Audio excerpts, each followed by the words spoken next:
Howdy y'all, I'm Katz, and today is our first crochet along, and we're making this Pokeball. I'm so excited to bring it to you guys and to do my first crochet along.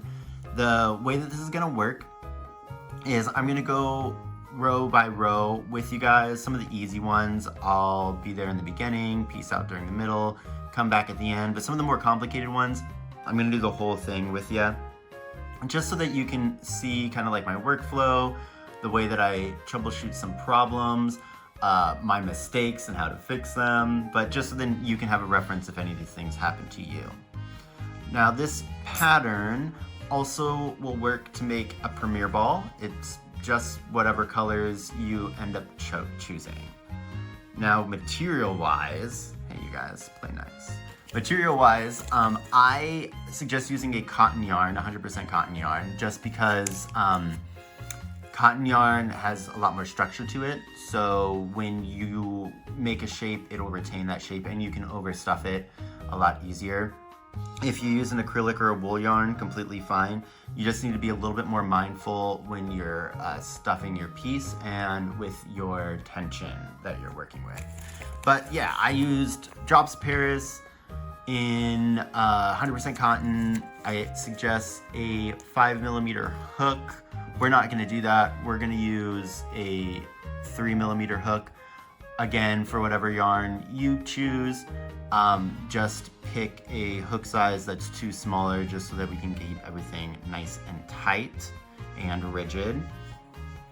Color-wise, I think in the Drops Paris, well I know in the Drops Paris, this is called Bordeaux, this is black, and this is off-white.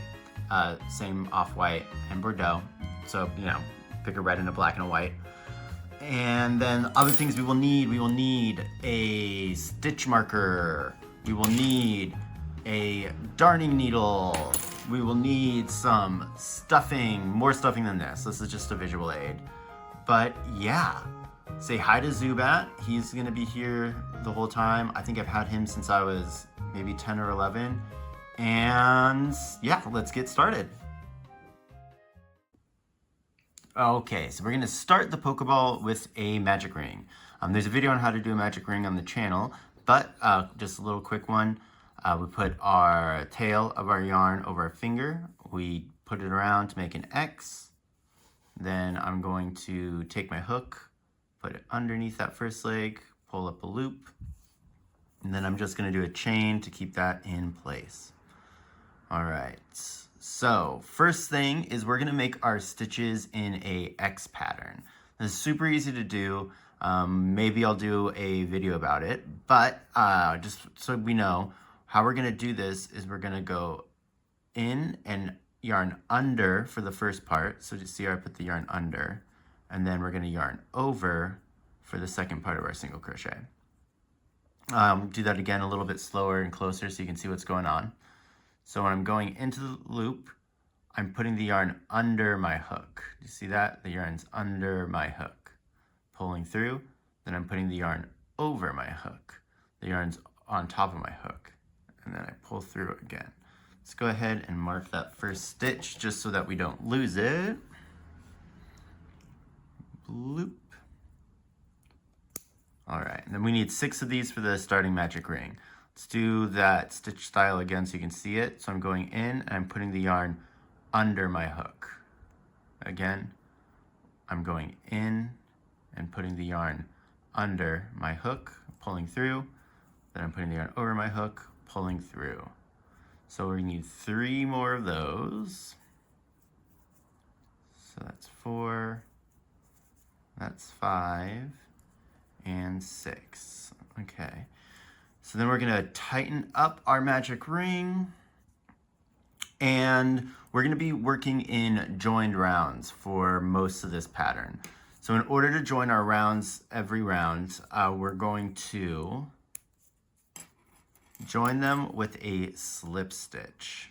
So we'll just go underneath that first chain of the round and then pull up our slip stitch. Now to make sure that this isn't as visible on our final piece, we're gonna pull it pretty tight. Yeah, nice. And then just go ahead and do a chain to lock it in place. pull tight. It's hard to get that chain through, but that's what we want. Okay, so now we're gonna go on to round 2. Round 2 is just gonna be a row of increases. And here we're gonna do invisible decreases. See, you're getting so much knowledge from this video. And in order to do that, we're going to first work in the front part of the loop, then we're gonna work into the back part of the loop. So if we look really close here, it's kind of hard to see on this first stitch because we chained into it. But this stitch right here that I'm kind of pointing at is where our chain went in. We want to go into that stitch. So I'm going to kind of turn my crochet hook up just so that I can lift myself underneath there, because this one's going to be hard because we just put another stitch in there. But yeah, looks like we get everything. Yep, we got everything. So I'm going to do single crochet, and then to do the increase one, we're going to go through both loops of that stitch. So I'm going in, going through both. And that is our first increase of the round. So again, to do this invisible increase, I'm going to go under the front loop of the stitch. That's what it looks like from the front, just in case. Going to yarn over, pull through. Yarn under, pull through, sorry. Then we're going to go through both stitches. Yarn under, pull through. I'll mark that first one again. Let's see, that's 1, 2, 3, 4. The reason that I like to do that invisible increase is because, I can get into this stitch. There we go. Is because it doesn't make a hole like a regular increase would, just because you're putting so much yarn into a small hole, giggity. But what this ends up doing, I don't know if you can kind of tell, and you can't really tell. It's hard to see on camera.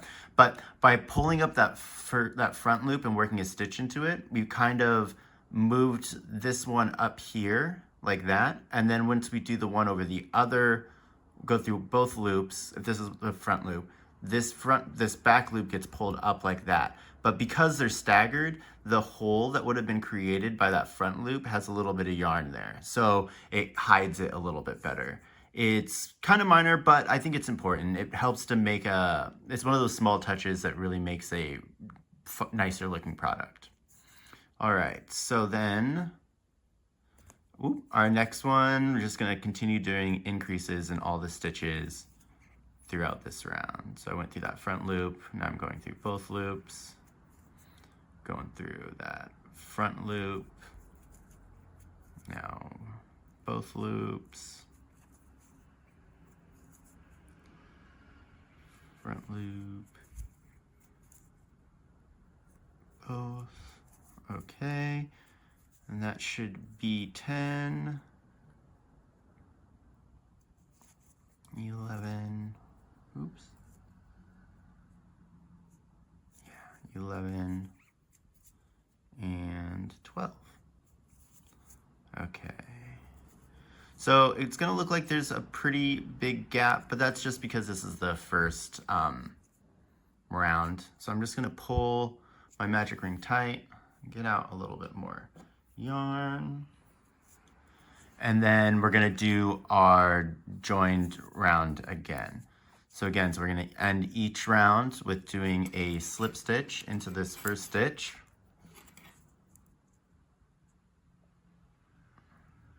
Ooh, there we go. Looks like I split it a bit. There we go. Nice. And then pull tight just to make sure that it's going to be nice and in there. Then I'm going to yarn or do a chain to lock it in place. There we go. All right. So our next round for round 3 is just going to be a single crochet and an increase. So let's get that started. It'll be a little bit easier to work into that stitch. Again, remember that we're going into the stitch that we just did our chain in. So it's kind of a tight spot. When we look at it at the front, it's that one right there. Look at the side, it's this one right here. So we'll go in there, do our single crochet. All right, then next one we'll do an increase, doing that invisible increase again.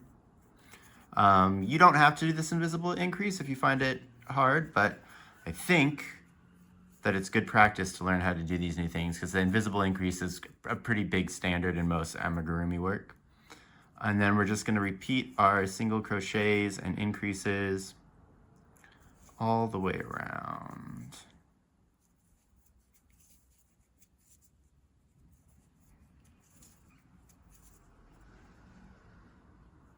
Whoop.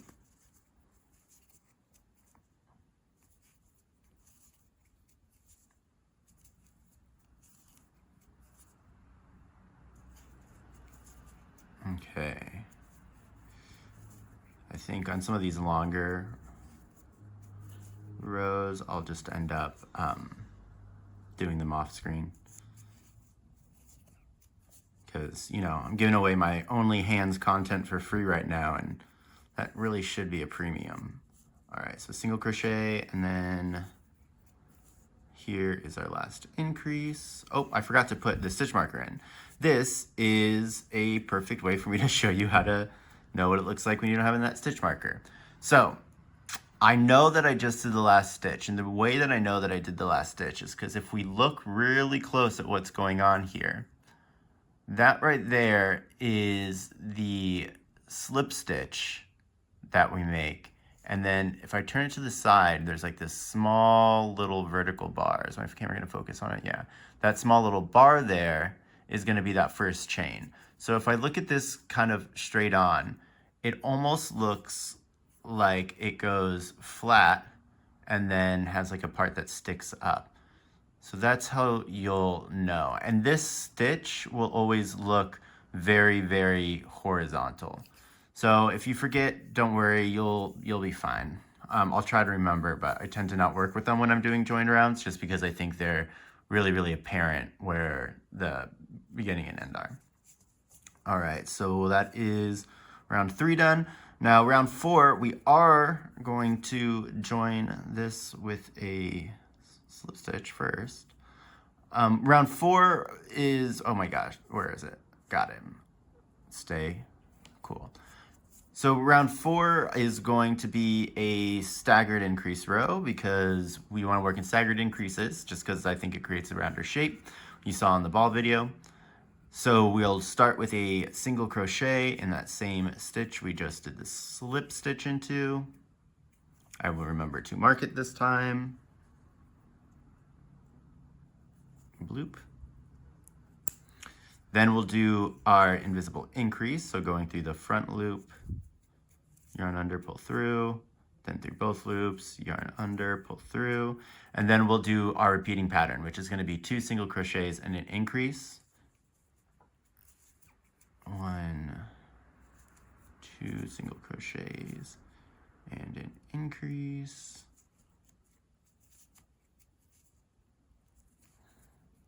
And 2 single crochets and an increase. And then we'll do that all the way around until we get to the end, which will, the last stitch of the row will just be a single crochet to finish off that staggering. Okay, last increase.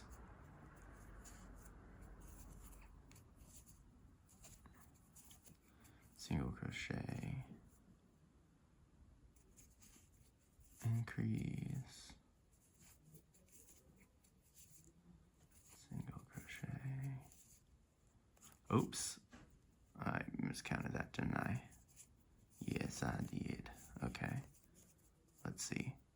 See, everybody makes mistakes. So that's one single crochet. I can kind of see, you see how this stitch kind of looks like there's a small body and a big body? That I know is an increase.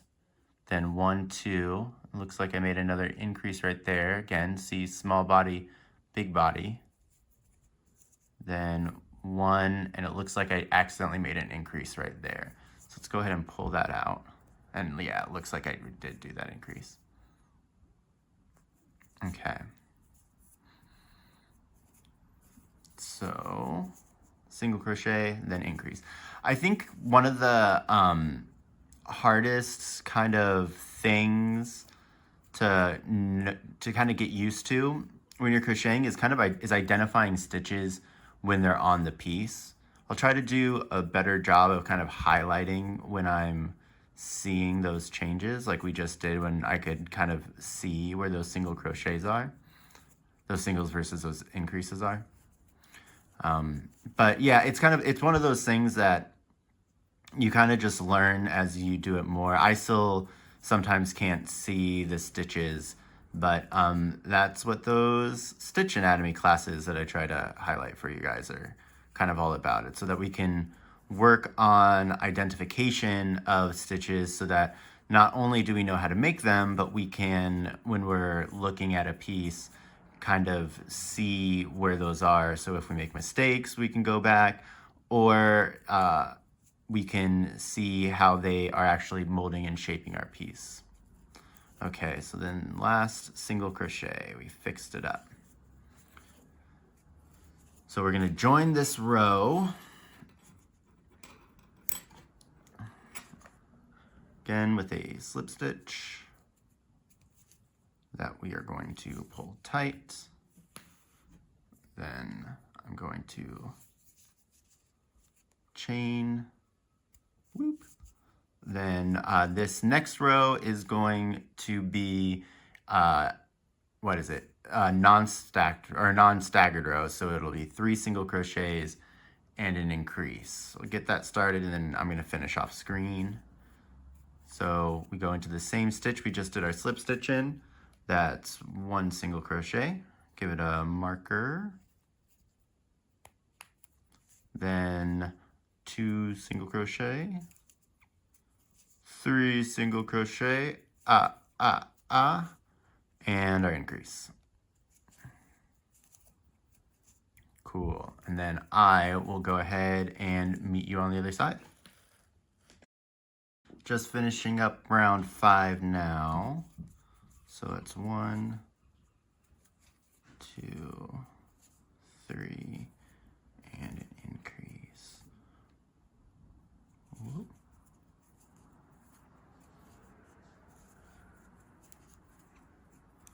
Okay. So we're gonna slip stitch join to finish off round 5. Whoop. And then let's go ahead and do round 6. Round 6 is going to be another one of our staggered rows. So we're going to do 2 single crochets to begin with. 1 and 2. Get that marker on. Then we're going to do our invisible increase. 1 and 2 for our increase. Then our repeated pattern, which is going to be 4 single crochets and an increase. So 1, 2, 3, 4 single crochets and a increase. All right, so then you'll just repeat that all the way around, and I will see you in a minute. Alrighty, so doing my last repeat with a 1, 2, 3, 4, and an increase,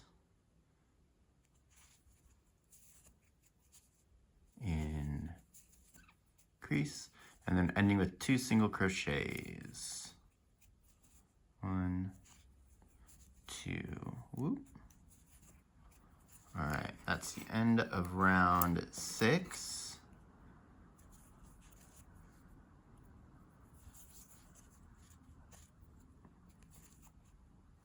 Join with the slip stitch, pull tight, chain 1, and round 7. Round 7 is going to be another easy one. So we're just going to do 5 single crochets. 1, 2, 3, 4, 5 and a increase, and we're just going to do that pattern all the way around.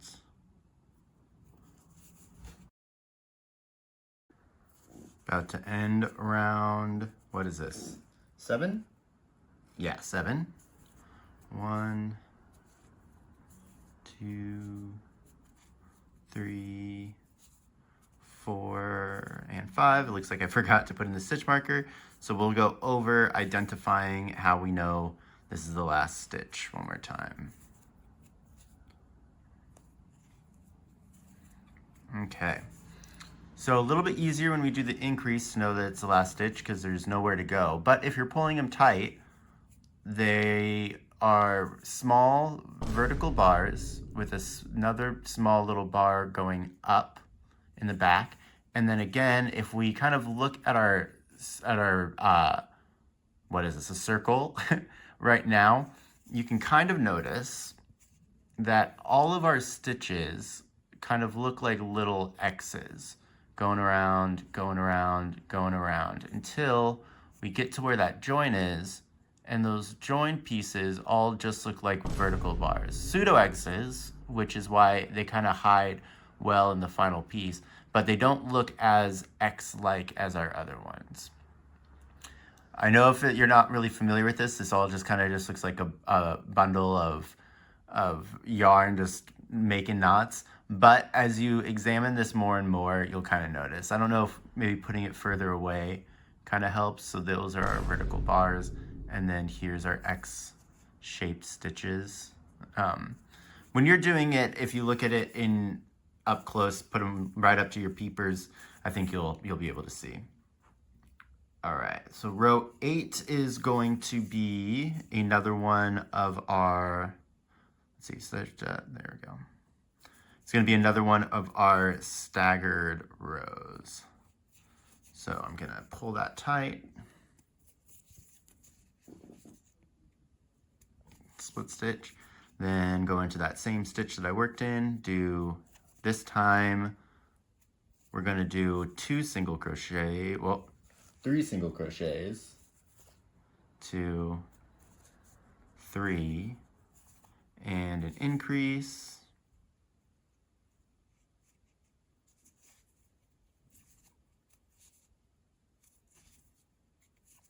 and then our repeating pattern, which is going to be 6 single crochets and an increase. So it's 1, 2, 3, 4,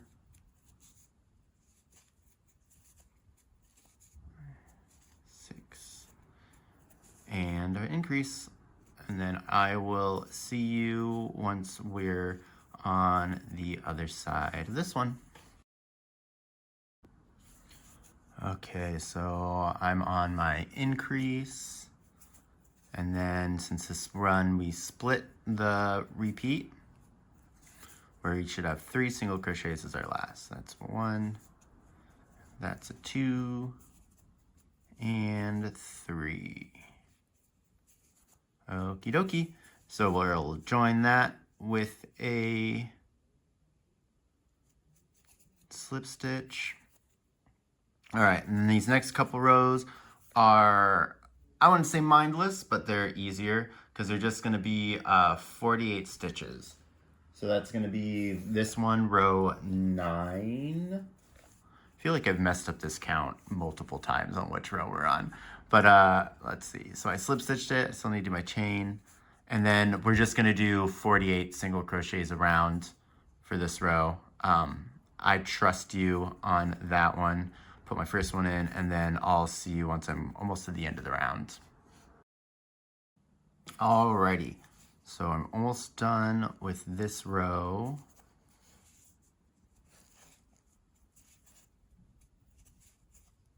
And row 9, done. So join that with a slip stitch.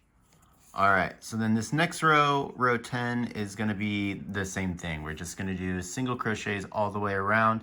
However, we do want to count them and make sure that we have 48, because if we do not have 48, we're gonna mess up the counts for the rest of the rows, and we're about to get into some trickier kinds of stitches.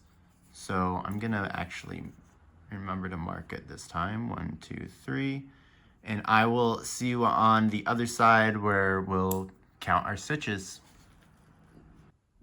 Okay, almost done with this row, and then we're gonna count our stitches. Just finish this off real quick.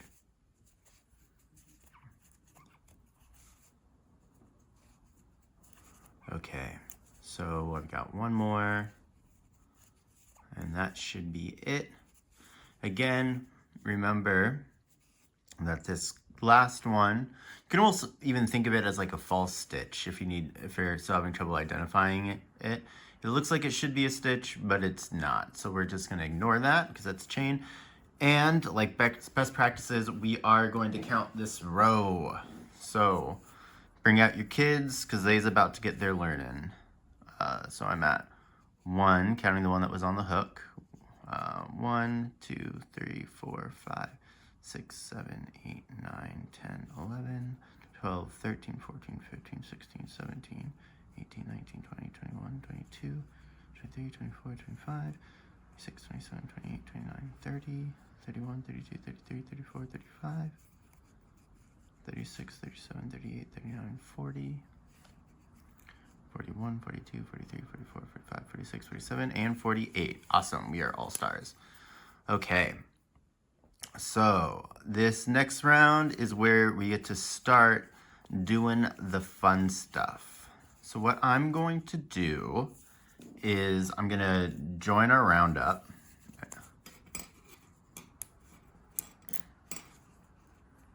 So remember, we're gonna slip stitch to join. However, we are now going to do our chain in our black yarn. Get this ready. Okay. Hopefully this won't be too hard to see on camera.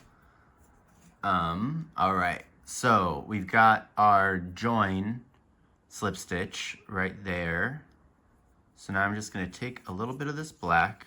I'm holding the red on the back, but I mean, don't really worry about that because we can always just adjust both of these.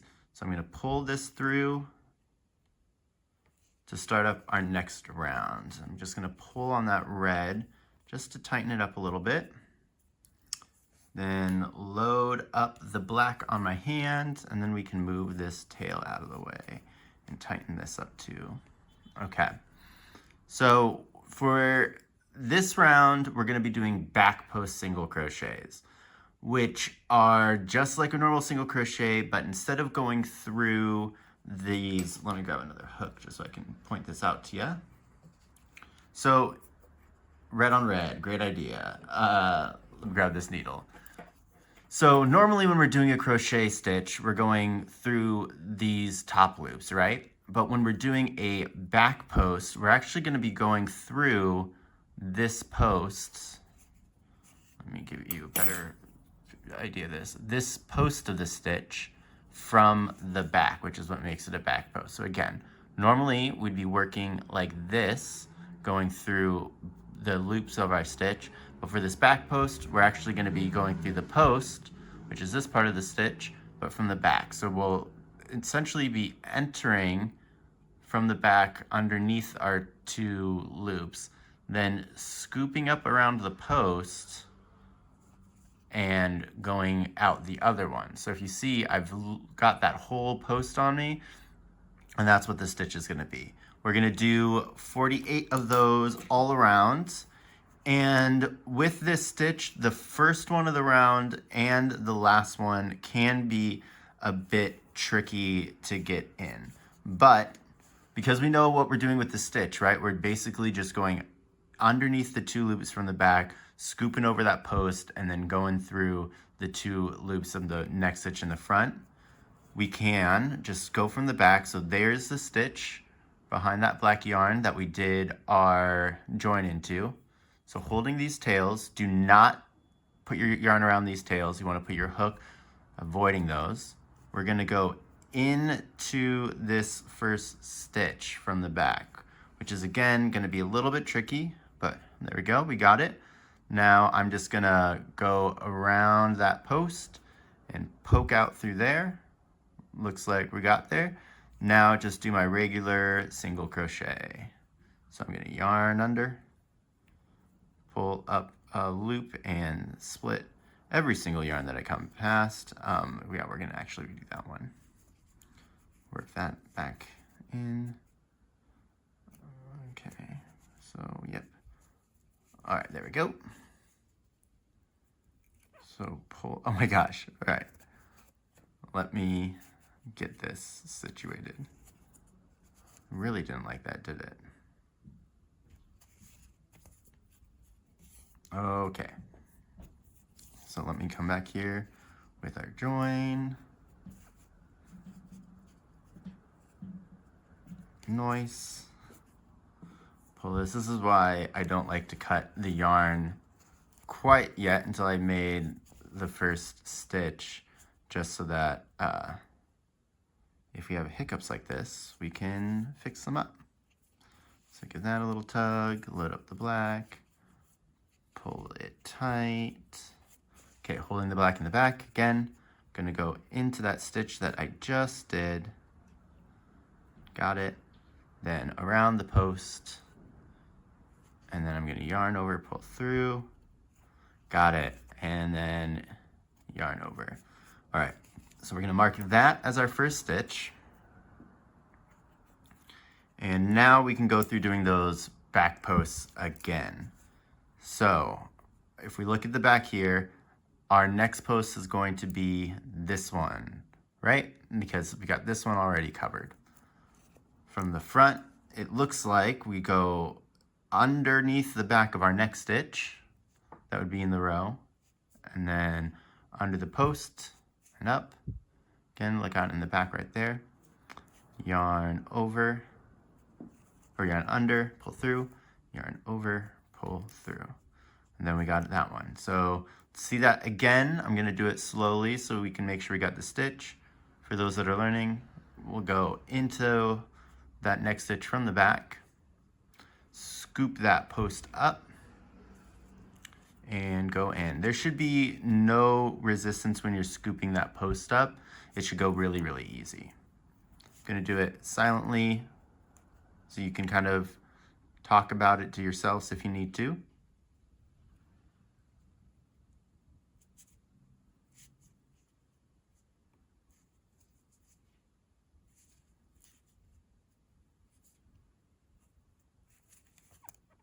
Okay, so this yarn first pull through can be a little bit tricky just because of the angle of the hook, right? We have the hook going down, kind of going underneath those things, and then we're trying to pull it up and twist it up like that. Do you like that motion? That was kind of crazy. So just be careful. You might pull through both loops, but you can just readjust it. I mean, I'm gonna probably show you me doing this whole round, and you'll probably see me do that once or twice. Okay. Another kind of good way to see if you're doing this right, when we pick up that other loop, it should almost look like it's pushing those stitches forward. I don't know if you saw that. So let me do that kind of close up. So when I'm picking up that back post, once I get my hook in there, those stitches kind of like migrate a little bit.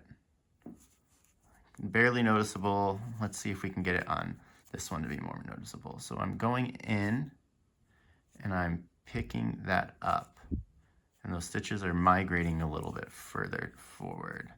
Maybe better angle from the back. So I'm going in and I'm scooping up, and you see that's coming up. That is the thing that we're going around, but it pushes our stitch forward. So when you're doing this, you know you're doing it right when it looks like those two stitches are migrating further away from each other. Let's see that one more time, kind of slow. All right. And yeah, we're gonna just finish up this row, and I'll do it with you just so you can kind of see my process, and maybe I do something that is something that you can troubleshoot yourself. Also, if you're running into some issues with this, let me know in the comments. This is a stitch that I feel like doesn't show up that often, but is really, really cool. So maybe I'll do a whole video on it, but while I got you here, one thing that you'll see a lot in amigurumi is you'll do rows where you're only working in the front loop of a stitch or the back loop of a stitch. And then what you'll do is you'll come back and attach your yarn to that loop that you didn't use when you first went around that row. And then you'll start working off of that little loop thing, which is super, super cool. And this gives you another way to kind of do that. But it has an added effect, which we can kind of see if we pull our thing right up. When we're picking up the stitches, we're actually pushing them forward. So this is what's creating that ridge around the Pokeball. Let me see if we do it from this one, you can kind of see that we're getting that line. And the thing that's kind of nice about that is if we're doing this with to work back off of, we have that full stitch there. So we can use both the top and the front part. If you wanted to make like a tree limb, you could then start branching off of the two parts of this stitch. Just something to kind of keep in mind. You also see back posts versus front posts in a lot of stitch patterns that create textured stitches.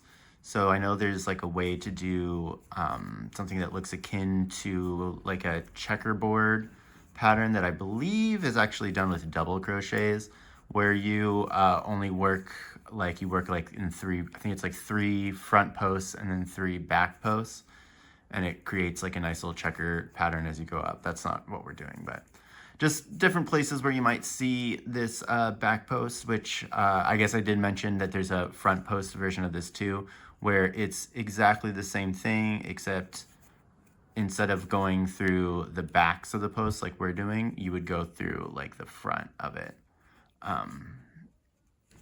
But yeah, it's actually a way to get a cheap version of a split stitch. Because the other thing to kind of keep in mind about here, what we're doing is we are technically shortening the height of this row.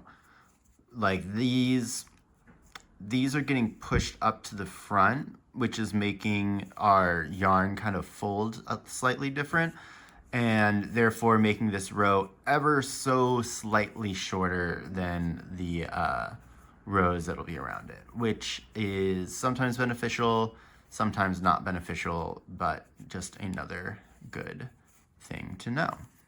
Okay, so we're coming up on the end.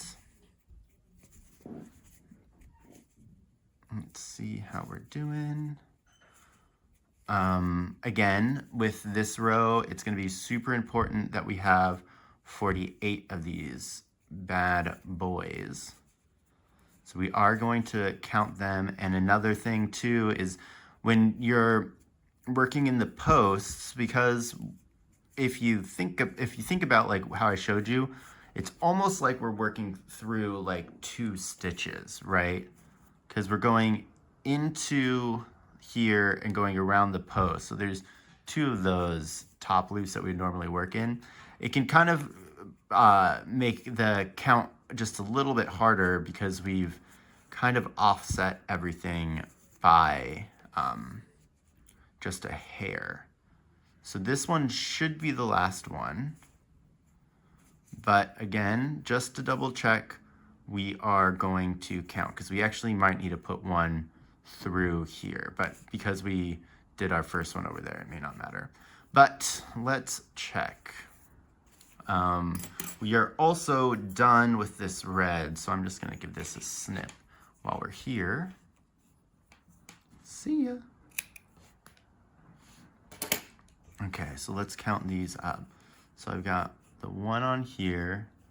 These are gonna be hard for you to see, but you'll be able to do it on yourself. But anyways, do it yourself. Ooh, 1, 2, 3, 4, 5, 6, 7, 8, 9, 10, 11, 12, 13, 14, 15, 16, 17, 18, 19, 20, 21, 22, 23, 24, 25, 26, 27, 28, 29, 30, 31, 32, 33, 34, 35, 36, 37, 38, 39, 40, 41, 42, 43, 44, 45, 46, 47. Okay, so we do need to go through that last one.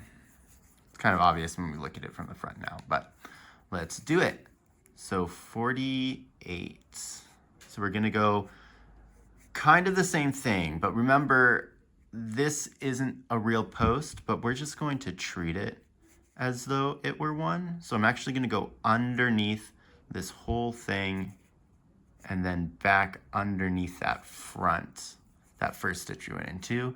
And I'm gonna make sure that I'm not picking up these tails. See, I'm pushing them to the side. The reason that I'm kind of being vigilant about not picking up those tails is that they're going to create a bulge if we do keep them there. Okay, so that's our last one, our 48th stitch. So we're going to join again with a slip stitch. Okay, now this next row is where some of the more intense things are gonna happen. This is going to be a whole row of split stitches. The video for split stitches is up on the channel, and I would say watch it. I'm gonna very quickly go over how we're doing them. You'll see it here, but for a more in-depth explanation, I really suggest watching that video. So to begin, we are going to, we just joined with our black. I'm gonna take my white yarn and do our slip stitch, or a chain in that. Then I'm gonna tighten up my black. Okay. So the slip stitches on this one, the bodies are going to be black and the tops are going to be white. Here, let me check the pattern real quick.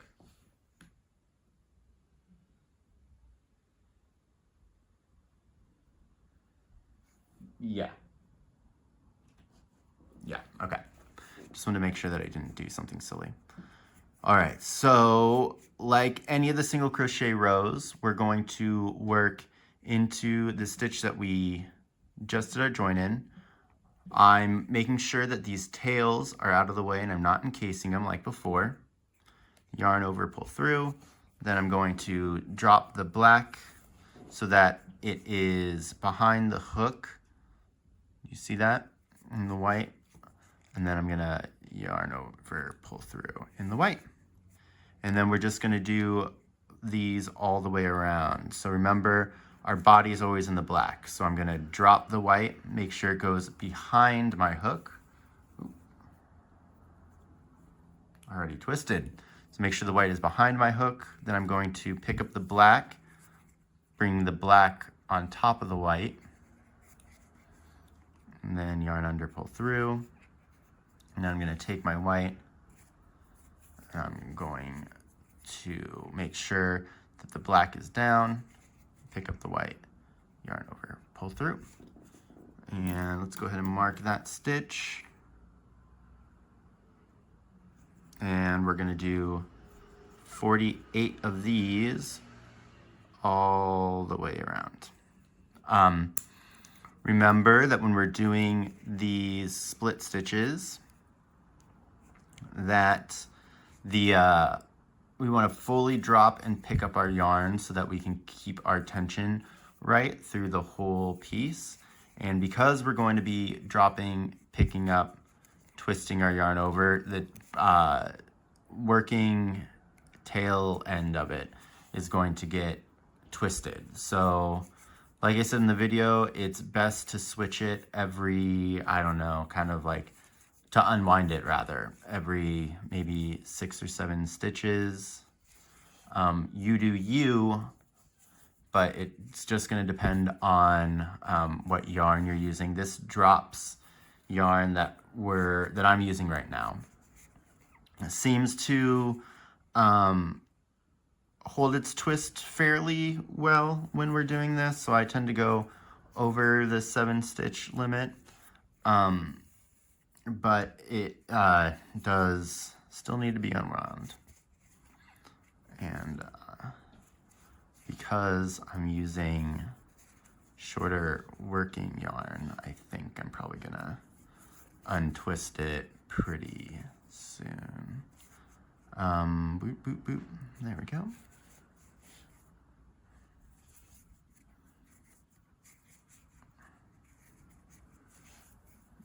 This row is kind of tedious, but it is definitely worth it.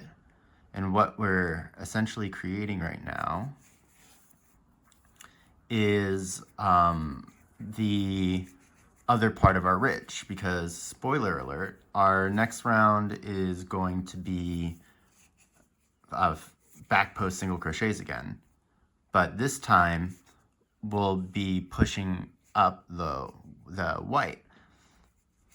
And in order for us to be able to push the white up so that the white actually makes the ridge for us, we need to have a white top, which sounds different in a different context and problematic in a different context, problematic in specific contexts, but you know what I'm saying. If you don't know what I'm saying, great. Don't you worry about it. Okay, so I'm gonna unwind just a little bit. See that when those kinks get in, when they get really built up like that, it makes it harder to unwind it because it makes it a lot easier to get knots in it, which is something that we definitely want to avoid. But if you do get a knot and you have to cut, or if you run out of yarn and you have to cut, don't worry. Just you saw how we spliced it in before. You'll just splice it in like that again, and just remember that we are not going to encase all of our tails. In fact, in general on this project, I don't even weave in any of my tails, just because we're working. It's almost, if you have any experience with rug tufting, it's kind of the same principle. So as you crochet, you'll kind of notice that, like, if you have to frog something, right, sometimes the yarn fibers will catch on themselves and it makes it really, really annoying to have to unwind it. Those fibers are super strong, you know, like the fibers are what's holding it together. And when we are working on this piece, and in most amigurumi, we're using like a super tiny hook in comparison to what the yarn size should be. And what that does is it creates these holes that are really, really holding on to that yarn fiber. So the yarn fiber isn't really going to be working its way out of there unless you're trying to help it out. So I would say that for something like this, we really don't need the strength of tying in our yarn ends. Now, again, there's always exceptions, right? If you are going to be going on, like taking these on a Pokemon journey with you, and traveling all around the world, constantly throwing them, then I would suggest it might be a better idea for you to tie them down. But, you know, if these are going to be going on a shelf or only going to be like thrown at people or just like not thrown that often, you're probably fine. I actually have one, it'll make an appearance later, but when I first made this pattern like a couple years ago, and with a little less experience, I just used it as my pincushion. But now that I've done this updated version, I think I might use these ones as kind of just like a little wall display and to throw at my roommates just to annoy them. Ooh, I'm getting twisted. Let me finish off this stitch, and then I'm gonna do another untwisting. I think for my white yarn, I pulled, it's like a center cake pull, but I think I accidentally pulled the side for this one, so it's all twisted down there at the bottom. All right, cool. Let's see.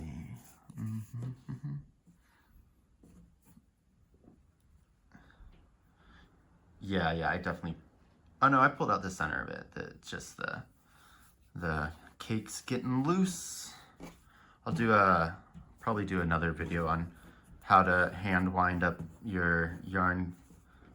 You can do it with like, you know, with cakes when they start to get loose, when you start using all of it, or even from the beginning. Like I'll take full 100-gram skeins of even like worsted yarn and just hand wind them, which is a cool little party trick that you can pull out. Okay, so let's lengthen that a bit. Sorry, I hit the camera. Lengthen you. This is definitely going to be the longest part of the video, and I'm not fast forwarding through it just because if this is like our first time on the channel when we're doing these split stitches, and I think it just was kind of good to give you guys a peek beneath the hood. You know, you get to see kind of my method of when I'm doing them, and maybe it'll inform the way that you do them, or maybe you'll see me fix, well, or if I run into a problem, I'll be able to explain how I would troubleshoot and fix that. Or if you're running into a problem, you might be able to troubleshoot and fix that. Looks like we're almost halfway there. Another thing, let me show you what the backs are looking like, because this is going to be really important because of working those back stitch or back post single crochets next. We really need to keep this back part all nice and tidy, because if we don't, those back post single crochets are going to be a nightmare to do. So because of the way that we're picking up and dropping the yarn, and look at me eat my words. So do you see here, this is what the pattern should look like. Right here I have a mistake. Looks like I've got another one right here. So what I'm actually gonna do is heavy sigh and undo these, because again, like I said, if those aren't right, this is going to be almost impossible to do.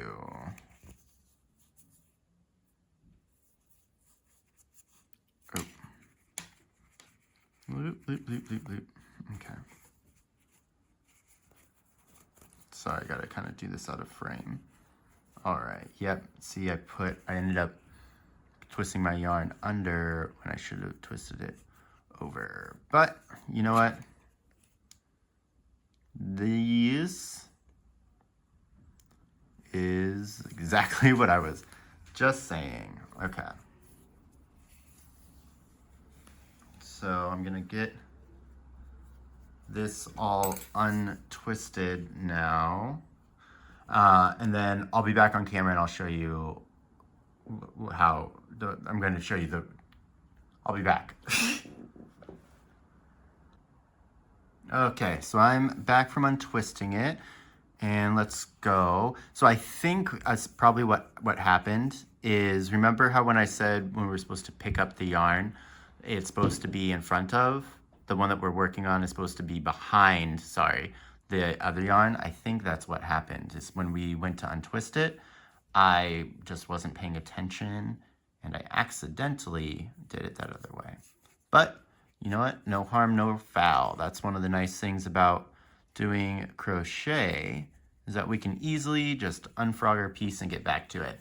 Does it suck to have to do? Yes, but you know, lots of things in life suck. I also think that it's kind of fun that, you know, you get to see the mistakes. That's why I kind of wanted to do this in real time, because I feel like a lot of the times when you're learning something new, or even, I mean, I've been doing this for a long time, but, or just as an artist, or just in general in life, welcome to the philosophy corner. You know, you still make mistakes, and those are perfectly fine. You know, that's going to continue to happen no matter how good you are.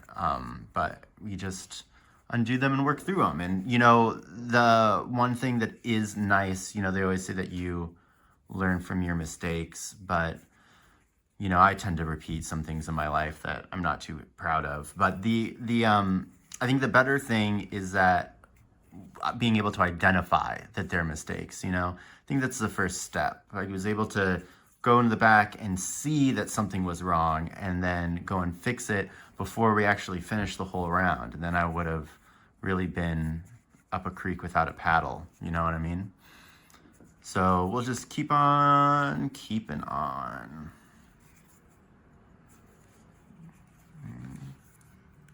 Loop. Okay. So we're just keeping this pattern up. I don't know how much more yap I got in me. How was your guys' day? Mine's been pretty chill. I've been studying Spanish and did some of that this morning, which was fun. And then, yeah, started to get everything set up to film this for you guys. It's like early afternoon. Had some lunch, but yeah, I'm running out of things to talk about. But I think we are maybe even a little bit further from where I was before. And let's cross our fingers that I did everything right this time, and I can actually show you what the back is going to look like. Let's finish this stitch. And this was actually probably a good time for me to unwind as well. Okay, much better. So this is the pattern that we should be having. Should have a leg that's going down and one that's going straight across. So straight across ones will kind of appear and disappear as we go, but that is the basic pattern. You want the whole back of your piece to look like that all the way around. And now it's unwind time. Untwist. You know, there's a lot of, I think I might have mentioned this in the split stitch video too, but there are like other stitches and other ways to do this stitch too, where we're not going to have to unwind, because essentially we would make this stitch, put our yarn in front or in back, and then with the next stitch we would undo that kind of like crisscrossing. But this is not such a case. But you could use that method if we weren't going to be working back post single crochets into this. You would be able to kind of just twist, do the yarn in the back so that you would twist it and then untwist it in the next stitch. But there's another thing to keep in mind if you want to adapt using this kind of split stitch style to get like stripes on like on a pattern in general. If you saw in the video, that was kind of like the main thing that I said is nice about those split stitches, is that it allows us to create perfect stripes. If we're working on a piece where we're not going to have to do work into the posts or do any sewing into where those seams are, where like the two colors would meet in the stripe, then we don't need to worry about keeping the back as tidy, because we're not going to be working into them in a weird way that's going to have the back be affected by it, or have the stitch be affected by the twist in the back. Okay. After this, though, we get back to pretty easy stuff. Okay, it looks like I'm almost there.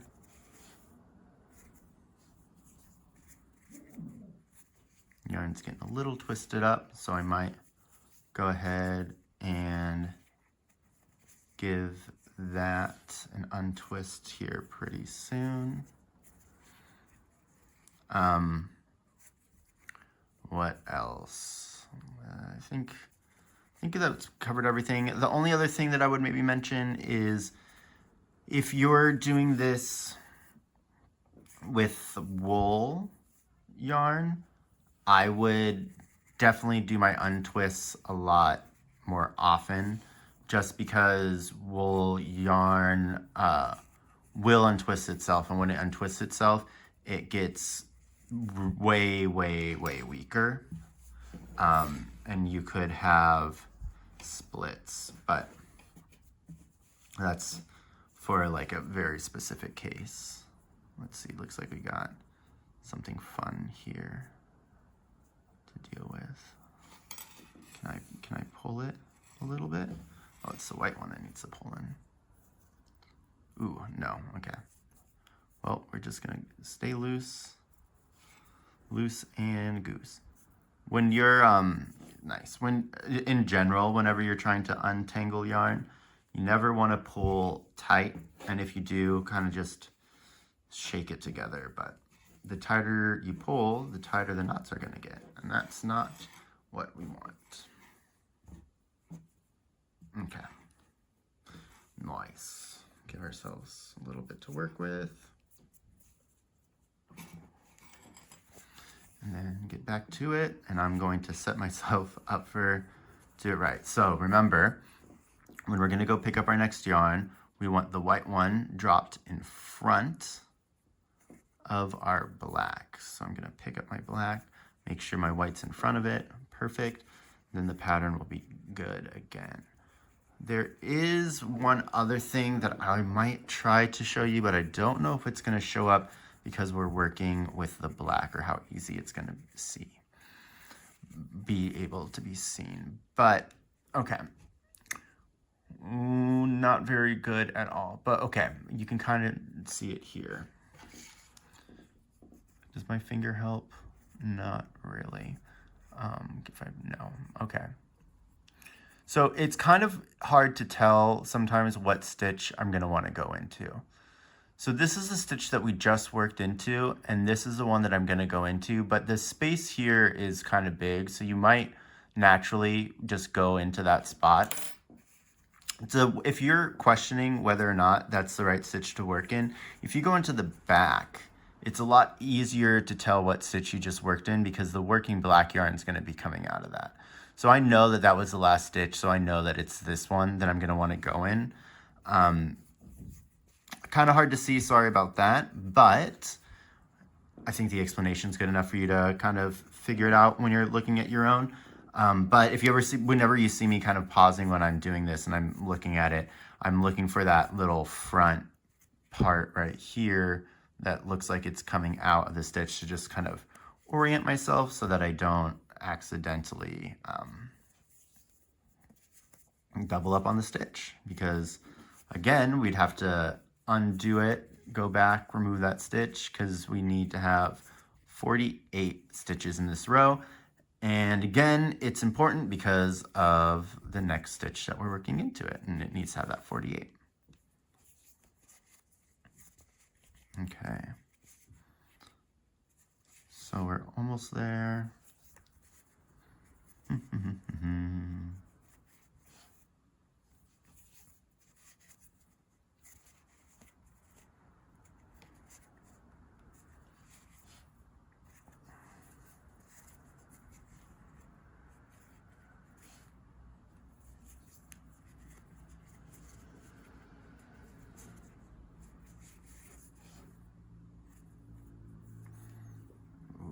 Okay, this is the hard part, is like now that we're getting really close to being done, I don't want to untwist my yarn, even though it might be a good idea to do so. But, you know, I'm only human. I'm only human, and I'm only kind of a lazy human that doesn't want, that's not true, I'm not lazy, but you know, sometimes we're like, well, you know, I'm gonna cut that black, so how much do I really need to worry about that twist that's getting into it? And it's not insanely difficult for me to work with it. It is a little bit challenging, but yeah, you know what? I'm just gonna untwist it. You know, it's one of those things that I could struggle, or I could just take the time to make life just that bit easier. Okay.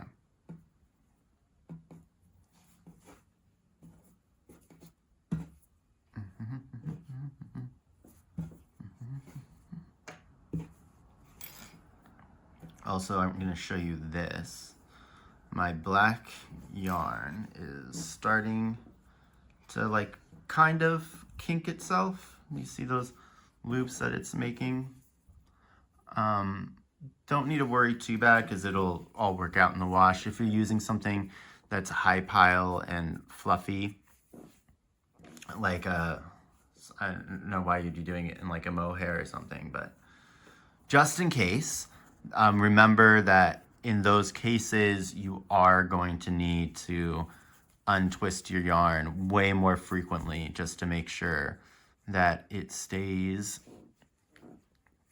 nice and fluffy for you. But, you know, just listen to the yarn. You'll see when it's starting to act up, and then you can act accordingly with it. Okay. So we're gonna get to the end of this round. We are gonna go back and count our stitches just to make sure that we have the 48 that are required.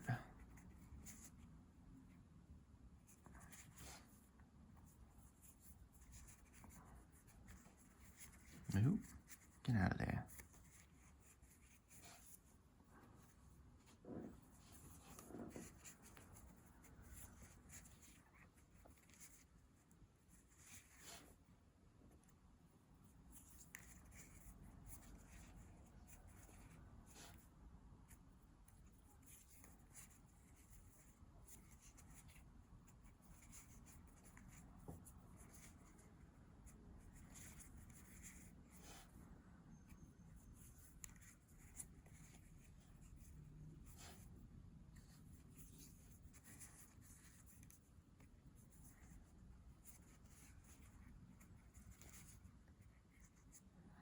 Okay, so let's see. That one is the join, I believe. So this one should be the last stitch.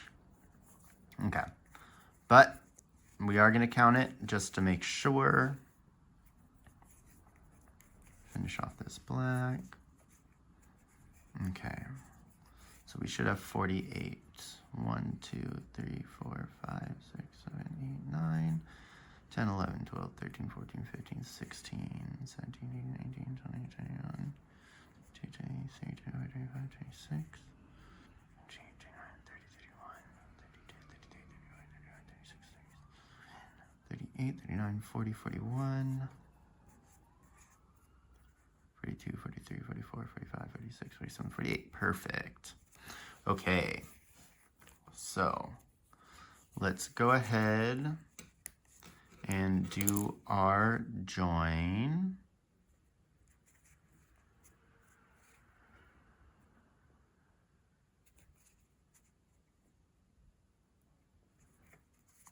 Perfect. Pull that tight. Do our slip or chain to lock it in place. Okay, so I'm going to free up my memory card, and then I will be back and we'll do our next round.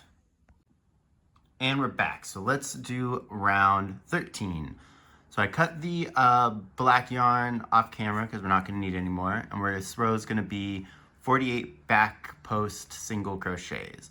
So again, we got our chain on our hook. We're going to go through the stitch that we just went in with our join in to. Let's get in there. A little tricky, but we got it. Then go grab that post. Gonna yarn under. Oop, and pull through. Perfect. So that's our first one. Let's go ahead and give that a mark because we are gonna have to go back and count all of these because we just want to make sure that we have 48 to set us up with success. So yeah, we're gonna go through all of these.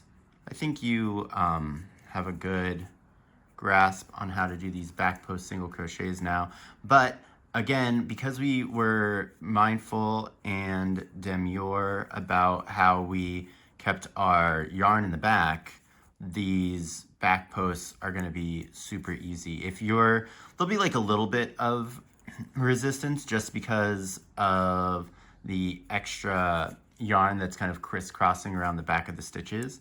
But if you're really, really having trouble with these, then either you didn't keep the back all nice and tidy, or you might have done your last round too tight. And if that is the case, what I would go back and redo it, just because so we're making a sphere, right? And if our tension isn't really even, it doesn't have to be perfect, but it does need to be somewhat pretty close. If the tension's not even, then the sphere, when you fill it, isn't going to be the same. It's not going to look nice. It's going to be all kind of like bumpy and lumpy. Yeah, you're not going to get a sphere. So if that is something that you're worried about, one of the signs that that's going to happen will be that that this part will be really, really hard to do. But I'm going to finish this off camera, and I'll come back to make sure that we count our row and yeah, make sure we have 48. See you in a second. Okay, so I'm almost at the end of this back post. Hope yours were nice and lovely.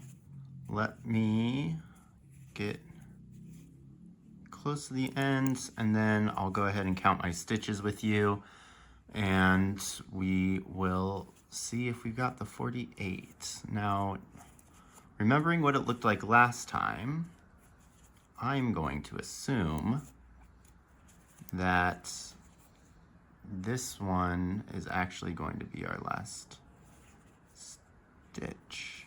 Oh, where's there it is. There we go. That one's a little tricky to get, but there we go, got it. All right, so let's go ahead and give these a count. So I got 1, 2, 3, 4, 5, 6, 7, 8, 9, 10, 11, 12, 13, 14, 15, 16, 17, 18, 20, 21, 22, 23, 24, 25, 26, 27, 28, 29, 30, 31, 32, 33, 35, 36, 37, 38, 39, 40, 41, 42, 43, 44, 45, 46, 47, 48. Perfect. Okay. This next round is easy. Easy peasy breezy round. So we'll join with our slip stitch, pull it tight, chain one. You might notice that I haven't pulled this so that it's the right side. You do whatever you like best. We are going to start to do the decreases, so this might be a time to kind of get over here. Not in this round, but the next one. So we'll just go ahead and do that. All right, so this round is number 14. And super easy, we're just going to do 48 single crochets. So starting in that stitch we did the join in, we'll just go around and do 48 of these bad boys. And I'll mark that first stitch.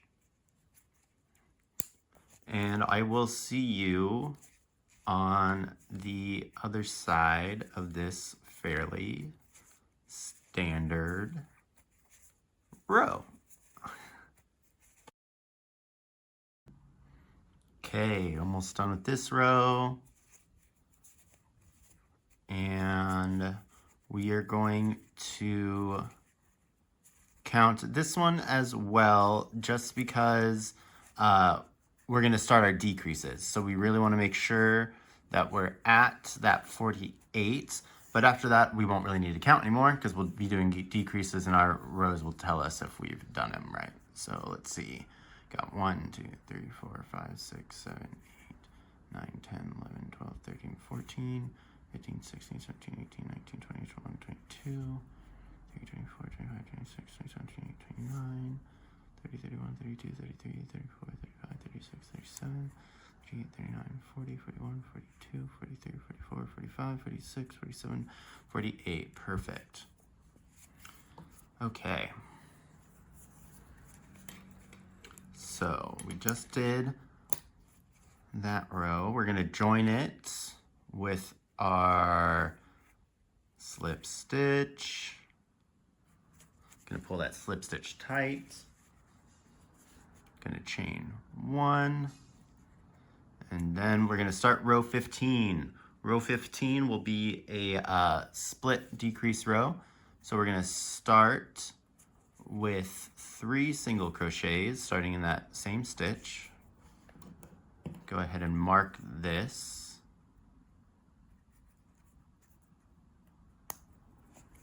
So it's 1, 2, 3, and then we're going to work our first decrease.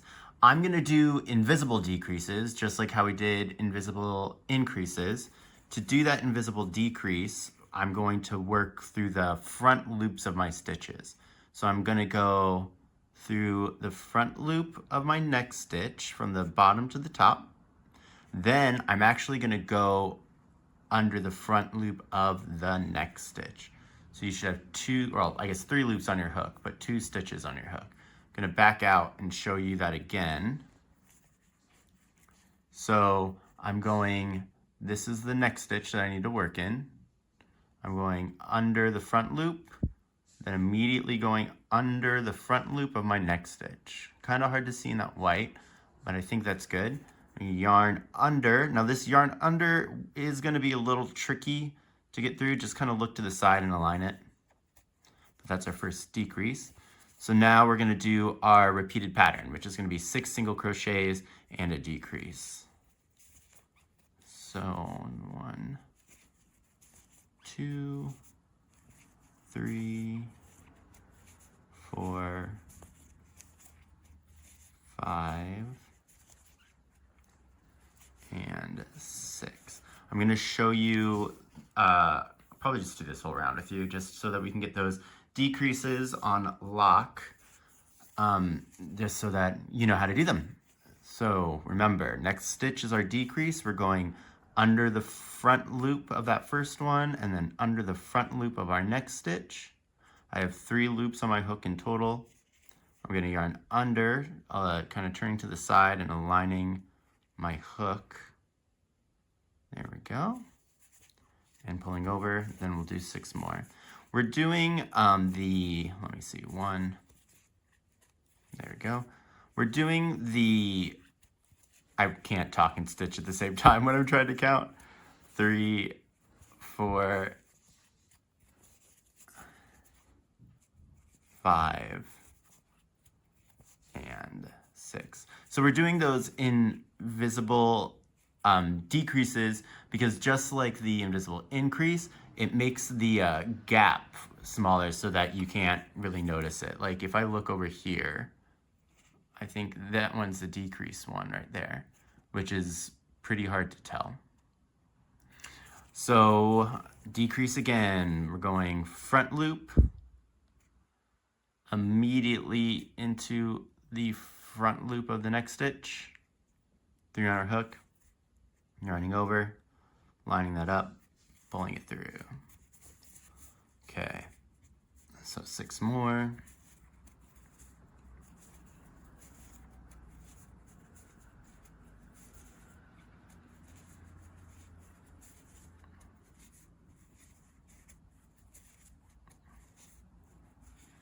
So that's 6. Oops. That's 6. And then our decrease, front loop, yarn under, pull through, yarn under, pull, yarn over, okay. And then I want to show you this real quick, actually. So let's see, 1, 2, 3, 4, 5, 5, and 6. So the this one, which would be the first one after a decrease, looks like it's going to be a big hole, and that kind of will look like that whenever you do the stitch that comes after the decrease. Don't worry about it. It's going to close itself up as we work down. It's just by nature. This top loop has a further distance to travel, so it's going to look bigger. Look at that hole. It's going to look bigger, but you'll be fine, trust me. 1, 2, 3, 4, 5, and 6, then decrease,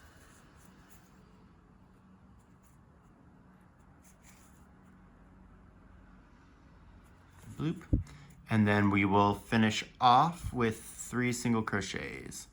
1, a 2, and 3. Okay, so special note here. We are now going to start working in the round like you do on other spheres, which means no more joins, join stitch at the beginning of the round, and use your marker. I have been crocheting forever and I'm still really bad at counting stuff when I'm working in the rounds. I can't tell where I started and I began. So I would like to always use a marker.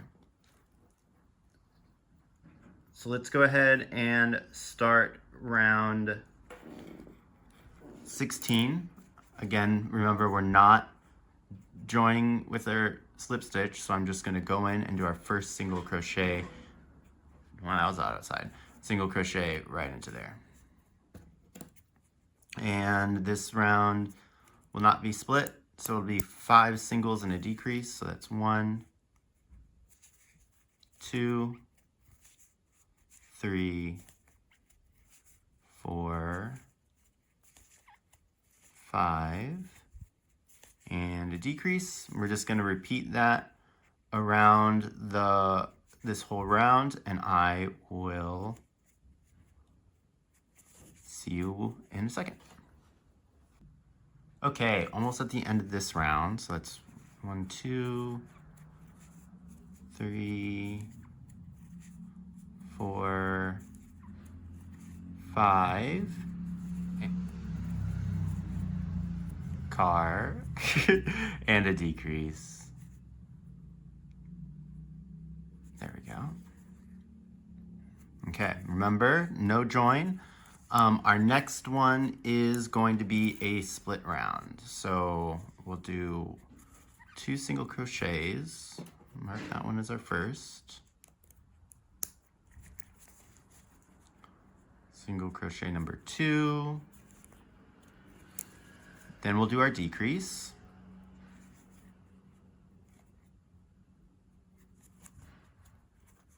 Then we're gonna do our 4 single crochets and a decrease, and that's gonna be our repeat for the round. 2, 3, 4, and a decrease. Oops. 4, bloop, bloop, and a decrease. And then you'll just repeat. Nice. And then you'll just repeat that around. Okay, so I'm heading towards the end of this round. So let me see. I've got my 1,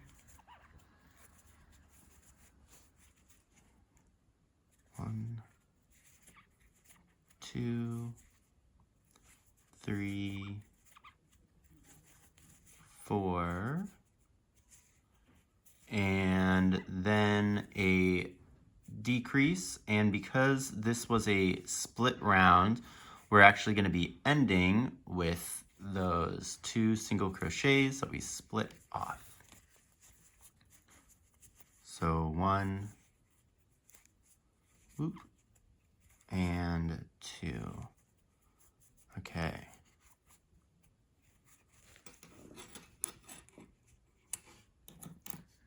Next round, not split, so it's just going to be 3 single crochets and a split stitch, and a decrease, sorry. So there's 1,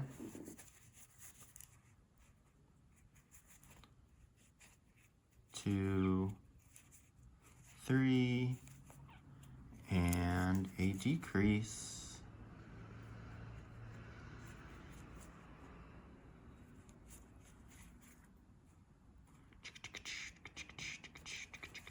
Ooh, let's put that one.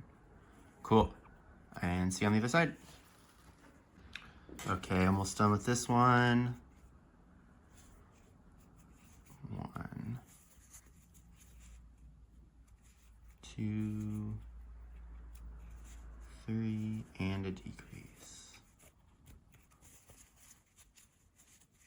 We're almost there. Okay. So this next one is going to be a split. So I'm going to start with 1 single crochet and then a decrease.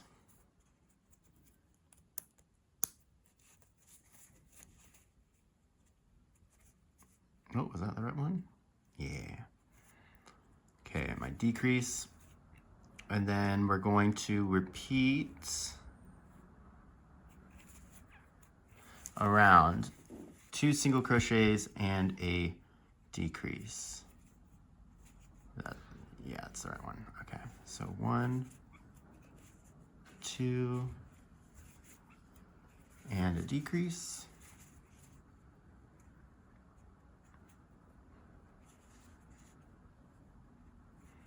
Ooh.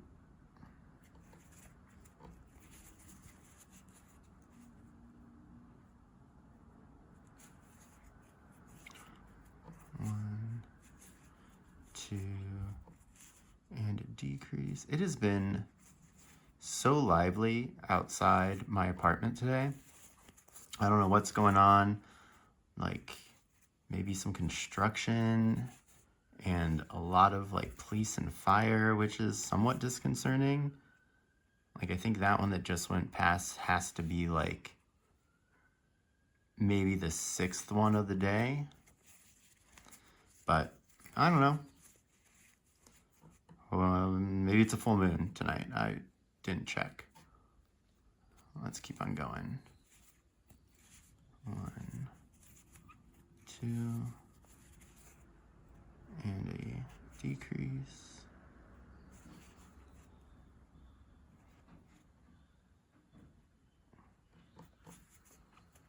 City living, you know. This is just how it goes, but everything's walkable, which is very nice. Okay, let's try this again. So 1, 2, decrease. Cool. And then because we split this, we're going to end on that final single crochet. Okay. So I'm just going to go ahead and keep the stitch marker in there for now because we're going to stuff this bad boy. So I'm going to pull this long, grab my stuffing,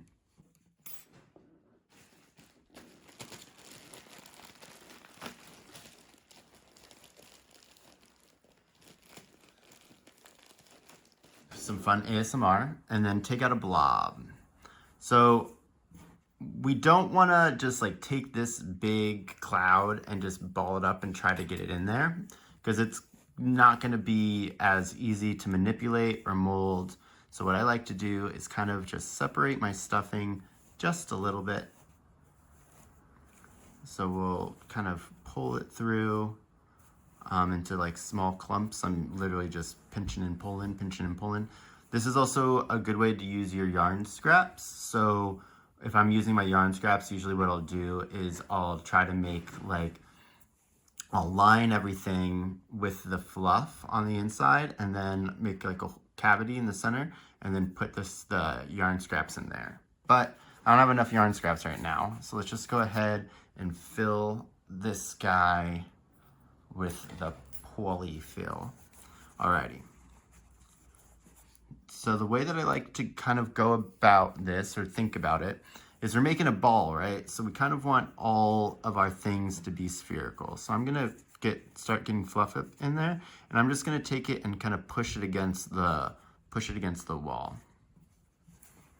And just keep on doing that, working around in like a circular fashion. So I'm gonna go into this side now, then I'm gonna take some, spin it a little bit, go into the next one. And it's best to kind of stuff your pieces in kind of like layers like this. You know, we don't want to stuff it all in as a blob. We kind of want to build it up so that there's multiple layers of the fluff. It gives a more even stuffing. And we might need more than what I did. Because we're using cotton already kind of holds its shape really, really well, which is a nice thing about the fiber. But because of that, we can overstuff this because the cotton also doesn't stretch at all. If you're using an acrylic, you need to be a little bit more mindful because the acrylic's going to be able to bend and stretch, so it's going to be a lot easier for it to get out of shape. But the cotton here is going to really help us maintain the sphere shape that we've crocheted this into. So I'm getting pretty full, but if I look at it, I can see that we're getting a little bit of lumps. So yeah, I think we're gonna need some more. Now that we're getting pretty full in there, it's getting harder. So what I'm doing is I'm putting my finger in till I get the bottom, and then I'm kind of pushing it back. So I'm kind of rolling it in. So I'm pushing it down and then pulling towards me. Not enough to take it out, you know, I'm trying to get the stuffing in there, but just enough so that I'm making sure that it's hitting the walls, giggity, and stretching them out to the sphere shape that we're kind of looking for. Okay, it's feeling good. Might need just a tad more. We are going to have a couple more rounds that we're gonna do. And before we close it, we'll have another opportunity to stuff, but because the hole's so small, I'm not gonna be able to get into it with my big, manly hands, so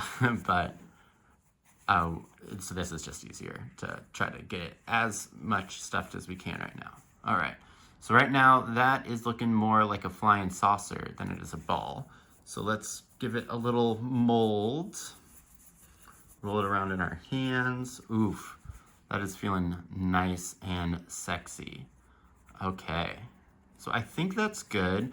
I can feel if when I'm feeling it around, there's a little bit of a depression there, but all the rest seems to kind of have the same oomph. So I'm gonna maybe push that part down there and see how that feels. That feels a lot better. Okay, so let's get another look at this. I think we're doing good. I like the shape. It feels stuffed, it feels firm. And the other thing when we're stuffing is we want it to be slightly overstuffed, just because the body, the thing that we've made, is going to be compressing the polyfill as it's in there. So it's better to overstuff it so that then when it compresses, it actually compresses down to the size that we want. That being said, we don't want to make it so that it's like bulging in weird places. Like that's not going to correct itself. It's just going to go into lumps. But we do want it to be slightly overdone. Like, for example, where can we kind of see what I'm talking about? So I can see like right here. Do you see how that's not even? But if I mold that down, that goes directly into place. That's kind of what I want. But then as soon as I let go of it, it kind of bulges itself out more. You'll get a feel for it. If there's too much stuffing in it, you're going to be able to tell. Okay. So now we go to some of our final rows. This row is going to be a single crochet and a decrease. Now that our ball is full though, getting a hold on it might be a little bit trickier. So just to make sure that we can maintain our tension, you might need to change your grip. So because of the way that I like to hold my yarn, I end up doing like 3 twists on my finger instead of the 2 that I normally would, just so that I can really, well, maybe, just so that I can really get a hold of this yarn. All right, so, gonna get in here all awkward like, and start. So we're gonna do my first single crochet, and then mark that. Try not to pick up your stuffing as you're doing these stitches, just because it's kind of hard to work the stuffing out of it. That's why I have my finger on the inside, kind of pushing it away. Okay, so then there's my decrease. Gonna have my single crochet and my decrease.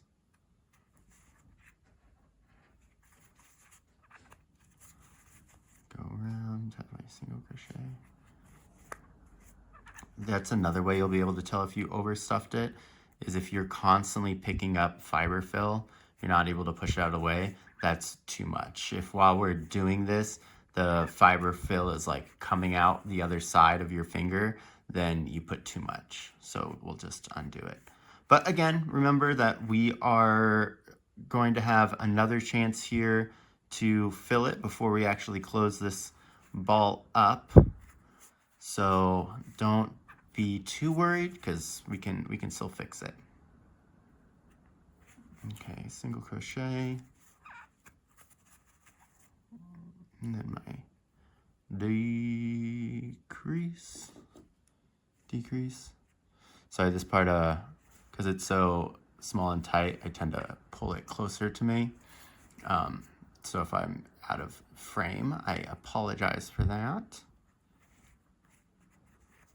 You know, it's my first crochet along, so far I think I'm doing pretty good, but that's what the comments are for. Let me know if there's something else. I was thinking about getting a microphone, but I feel like the audio is good enough, but I don't know if good enough for me is the same as good enough for thee. So you'll have to let me know. Okay, so that is that last one. So then this second to last round, or technically last round, is going to be all decreases. Still gonna mark our stitches though, just so that we know where we are. So we're gonna do an invisible decrease all the way through. This is another trick to kind of pick up that other yarn when you're doing this invisible, just because it can be kind of tricky, especially when we're at this stage. So I just go underneath and hook it on like that. You know, we got that hook on there for all sorts of reasons. So I'm going to yarn over, yarn under, pull through, yarn over, pull through, and that is our first decrease of the round. And then we should have 5 more of those. So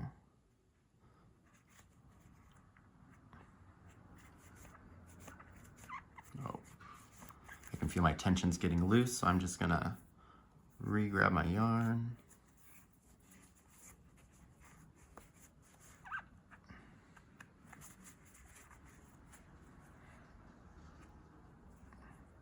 Oh, so tiny. See, even sometimes I'm picking up both of them. There we go. Got a little bit of fluff there. But yeah, I think that'll be okay. So grab that other one. Pull through. Yarn over, pull through. Okay. This is where you'll really be able to tell if you got too much fluff in there, because you won't even, the fluff won't even let you like put your needle through, or your hook rather. Okay, and I think I've got, what, 2 more? I almost prefer the split stitches to this, to be honest.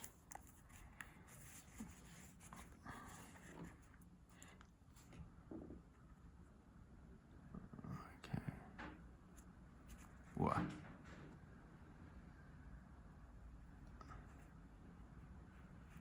Okay, there we go. Pull through. And then this one should be our last one. Yep, we got it. Okay, so nice. I'm going to go ahead and pull this through with the tail long enough just so we can weave in their ends. I would say that's maybe 6 inches, probably a bit of an overkill, but I'd rather have too much than too little. So I'm just gonna pull that through. We can take out our stitch marker if you want. I am just because it's gonna make it easier, and we'll work with that later. So now is our last time to kind of stuff this. So let's get it molded up. I am liking the shape of mine. I do want to, I think, put some stuffing in the stuff that we just built, because that's pretty flat there. So I'm gonna go ahead and just kind of fill up this little part. Grab a little bit more of that stuffing. Won't take a ton. Fluff it up. Okay, now this can be tricky to kind of get down, but what we're gonna do is we're gonna take a little bit of our fluff. I'm gonna line it up so it's like over the hole, and then I'm gonna use the back side of my hook and kind of go down, figure out where my opening is, cool. And I'm gonna bring this down on top of my fluff and then push into the opening. And I'm gonna do that a couple of times in the same location. Do you see how I'm kind of grabbing the fluff and then pushing it in? Grabbing the fluff, pushing it in. It's kind of a tricky to get down, and you're not gonna, it's gonna feel like you're not putting any in sometimes, but that's fine. Just keep on going and it'll catch itself. This is again kind of related to what I talked about with the strength of the fibers. All of these little random fibers are holding on to each other. So when one moves, it's just pulling the other one in, even though it feels like it's not creating any friction with your hook. But looks like we almost got this in. Also notice that I'm working this in a circular motion, trying to go under and hit all these pieces so that we're not going in one big clump, but we're more so kind of filling it in that layer like I was talking about before. Okay, so this is almost all in there. See how that works? Feels good. It's not as flat anymore, but I think we could get just a tad more in there. I'm also feeling my sides after that thing, and this side still feels like there isn't as much as like the front or the back. So first, I'm gonna really try to target that more empty area. That's probably a little too much fluff for that. Cool. So again, I'm just putting in my hook and really pushing over into that spot to fill it. Because even though this fluff is going to expand, we still want to target areas with it. You know, if we're doing like a stuffed bear, we're gonna want to take the fluff and put it into those arms so that we make sure that they get filled up. You know, treat every little section as though it needs its own support and foundation. Because it does. We all need a little support and foundation in our lives. You know what I mean? Okay. So I think this is good now. I'm gonna do one more layer just around this top part to really kind of just get this bottom sphere part feeling good and secure. Right now it feels perfectly stuffed, but like I said, we want to just slightly overstuffed.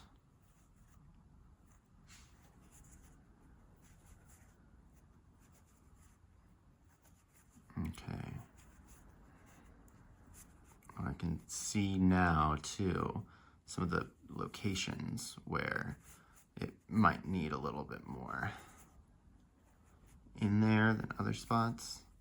In fact, I think that actually might be enough of this fluff. So I might actually cut off some of that, but no, I think we'll get a little bit, we are going to use the rest of this. So much of this like filling stuff and art in general is kind of vibes based, you know? You kind of see, poke, prod, feel around, and then if it feels right, then it is right. Okay. So I'm gonna make sure that we have the shape that we want. Yeah, I like that a lot. That feels right to me. Okay, now let's close up this bad boy. I'm gonna take my darning needle and I'm gonna thread that tail that we just did. There's a whole bunch of different ways to close up. This is the way that I like to use, just because I think it gives a nicer result. So we want to start with the first stitch of the round. So because we took out our stitch marker, it's fine. We can just count in the back. We know there's 6 stitches here. So there's my first one, because that's where my tail's coming out of. So I can go 1, 2, 3, 4, 5, 6. So that's my first stitch of the round. I'm gonna work through this front loop only, and I'm gonna go from the inside to the outside. So that's 1, and I'm gonna do that all the way around. 2, 3, 4, 5, and 6. Okay. Oh, that felt like, yeah, I split that one. Definitely don't want to split on this. Very important that we don't split our stitches here, just because of the nature of how this works. So now I'm going to almost treat this like a purse string, and I'm just going to pull this closed and cinch it down. Get that nice and tight. Now we've got this kind of little bump on it. Not to worry. So if we get up real close here, real close, I mean. So this little formation right there is all of the stitches kind of bunched up. I don't know how well you can see that on camera, but this right here is the last stitch that we made on our hook, right, where we pulled through. So if we can follow that, we can follow that down, and that's the center of the cinch we just made. That's where we want to go. We're just going to find another spot on this ball, kind of far away, so that we can pull this needle through. Just let it guide you to where it wants to go. So we're gonna take that, pull it through. That's why we want a long tail.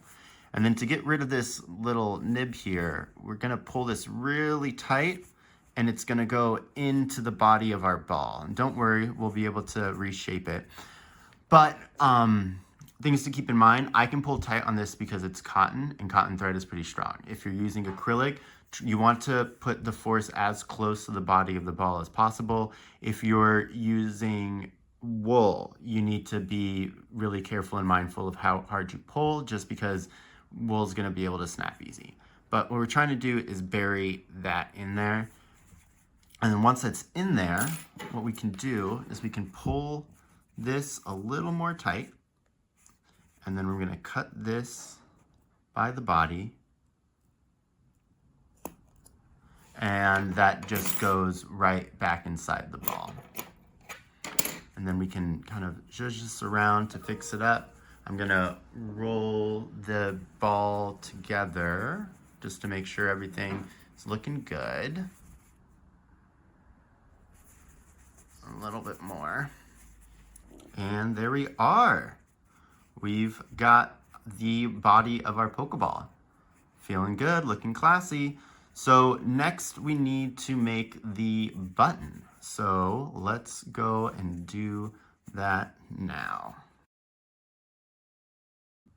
All right, so it's button time. To do the button, we're going to do a lot of the steps that we just did before.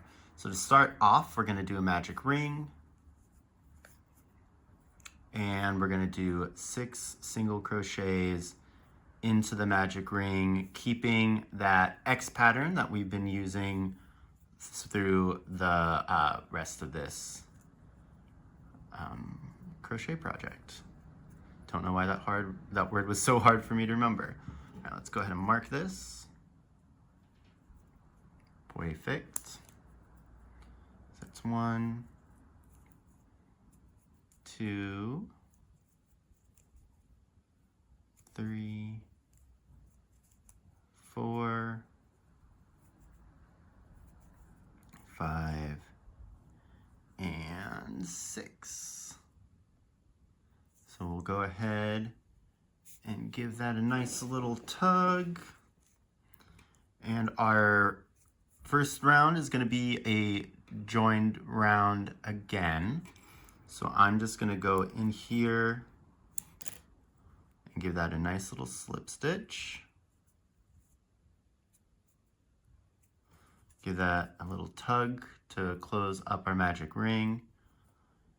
Then chain to lock this in place, and our first round around here, or I guess our second, is gonna be double or increases. So invisible increases again. Remember, this first one's gonna be a little tricky. So we're gonna go under that first loop. Oh, got it. Yarn under, oh, it looks like I split it. Because this is gonna be the front and center, I really don't wanna get any splits in here, so we're gonna just redo that little part. Perfect. So 1, and then I'm gonna go through both loops. And that's my first increase of the round. And we're going to just do that around, so 5 more increases. I'm gonna actually lock that in place so it doesn't come out. All right.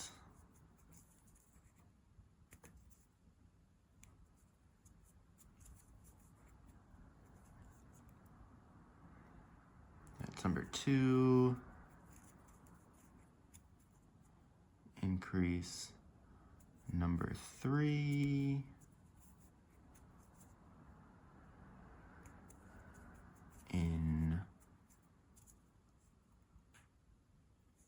Increase number 4.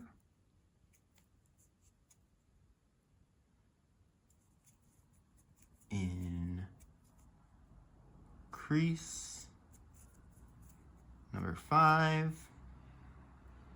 And then increase number 6. Let's count those just to make sure that we got 6 of them, or I guess 12 stitches. 1, 2, 3, 4, 5, 6, 7, 8, 9, 10, 11, and 12. Okay. So we're gonna join this one actually with a invisible slip stitch. So we only need a little bit of yarn, maybe 2-3 inches. I'm gonna cut that.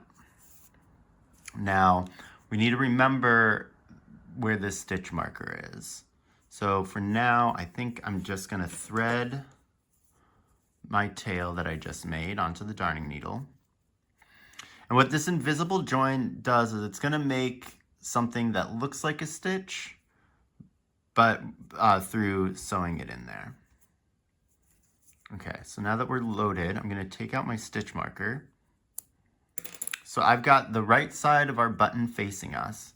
I'm going to pass the needle through the back of my first stitch, going through those 2 loops, like that.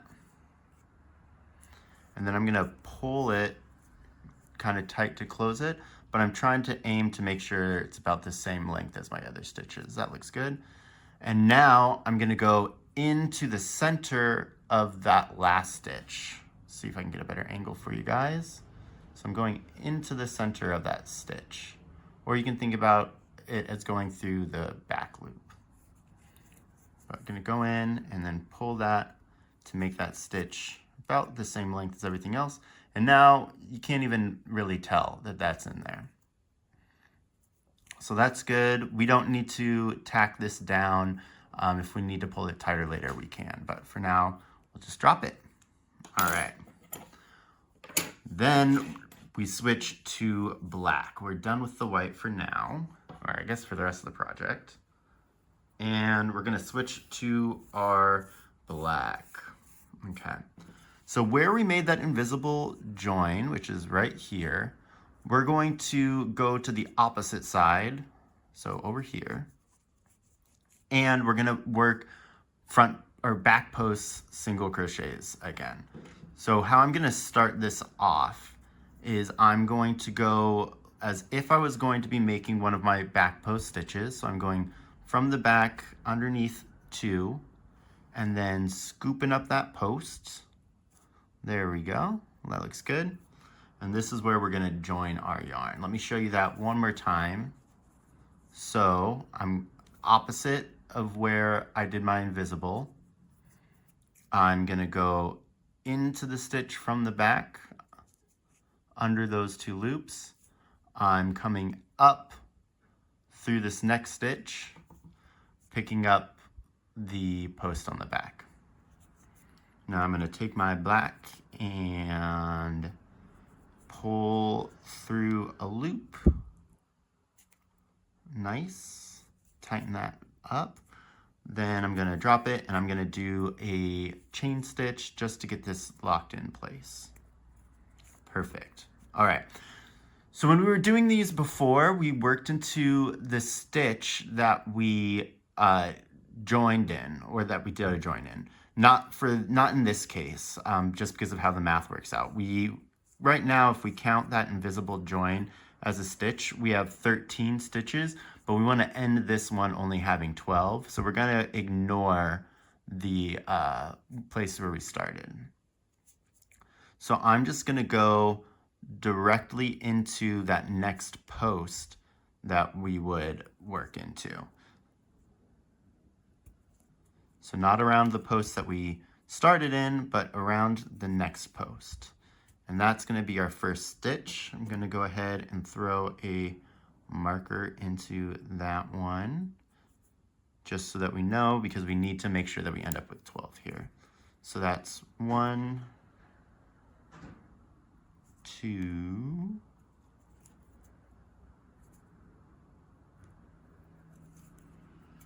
okay. And these ones are going to be a little bit harder just because they're on a row that's tighter because it's a beginning row. So don't worry too much if it feels a little tough to work your hook through them. And then once we get up to here, I'll show you what we're going to do. Okay. So this next one goes around our last stitch of the round, and then this is our invisible. Just treat it like normal, but we're gonna keep this white tail from our invisible join just along the back, just straight down. Let me show you that again. So here's the tail from our join. I'm going through our stitch. Here's the tail. I'm just putting that tail straight in the back, and it will be out of the way and happy, and then we can adjust the stitch if we need to. So I'm just gonna go under and finish our stitch. Then I'm gonna treat that invisible join as if it was a stitch. So I'm gonna go underneath that and up through the next post. I'm gonna yarn under rather, and pull through. I wonder how many times I've said yarn over when I've meant yarn under. Okay, and then just continue on as normal. Remember, we should end with 12 of these.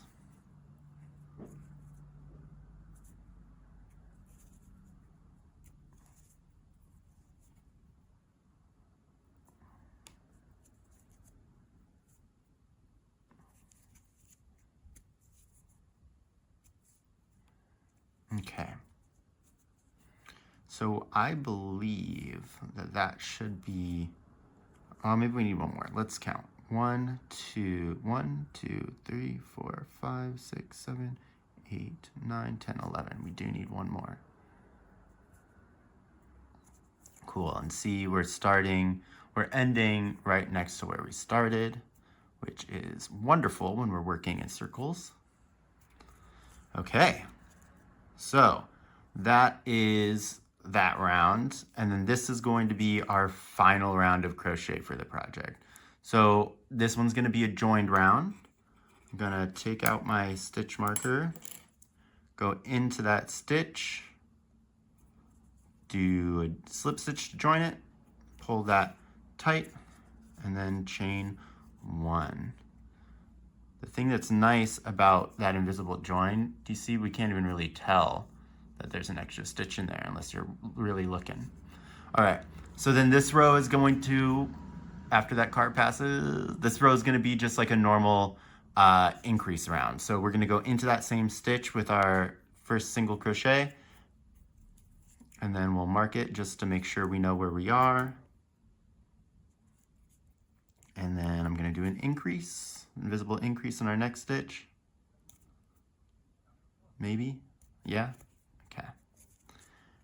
And yeah, then we're just going to repeat the pattern around. So it'll be a single crochet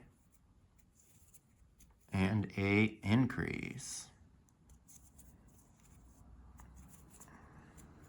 I found that doing the button like this, where we do the white part, cut our yarn, and then do our reattach with our black, just gives a bit of a cleaner finish, and I don't think it's too finicky to have to do, you know, especially after we did all of those split stitches. We could do pretty much anything, you know, nothing seems as difficult.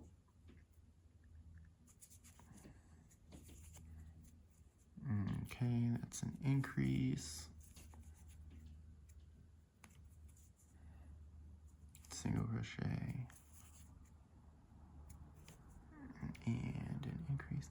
The other thing that's kind of nice is because we detach our yarn and reattach it, we get to do like a micro offset of our stitches, which helps keep the button round. Which is nice because normally when you're working in either like split stitches to make circles or stacked stitches to make circles, that first couple of rounds always gets that kind of hexagon shape, and that's just the nature of it being small. But this, doing it, detaching our yarn and reattaching it, kind of really helps us keep this circle. So let's just make sure that we have the 18 that we should have in this round, right? Yeah, we had 12, we added 6, so we got 18. So 1, 2, 3, 4, 5, 6, 7, 8, 9, 10. 11, 12, 13, 14, 15, 16, 17, 18, yeah. Okay, so now we're going to cut our black, but we are going to use this to sew. And then we're going to pull it through the body again. So I kind of like to go big on this one. So I've got, I would say maybe a foot. Yeah, maybe a little bit over a foot. Which seems like a lot, but again, I just think it's easier to work with, you know. But you do you. So to close this one up, again, we're going to do our invisible join.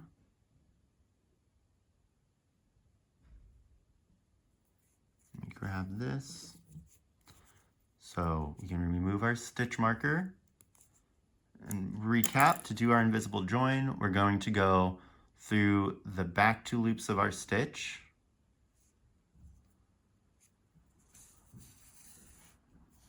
Oh, cut the tail. Then we're going to kind of pull that just to get it to be the size of our other stitches. Now I'm going through, hard to see with the black, but I'm going through the center of that next stitch, or of our last stitch of our round. Do you see that? Or you can think of it as picking up the back loop, and we're gonna pull that.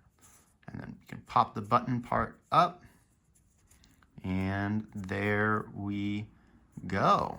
All right, so that is the button crocheted. Still got it a little hexagonal, but it's not as bad as it could be. Let's go ahead and sew it onto our Pokeball. We're almost done, guys. All right, sewing time. So let's get our Pokeball. Let's mold it into the shape that we want it to be.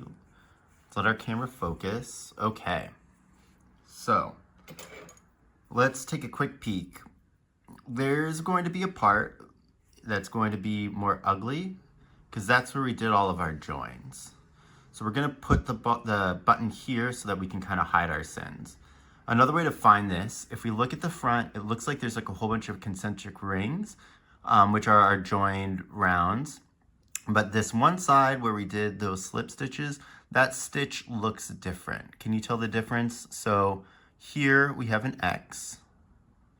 All of these over here are like little X's, but this one looks like a line that's going down, and we have little straight bars. I'm gonna get that a little bit closer. So do you see X, X, X, straight bar with the line down?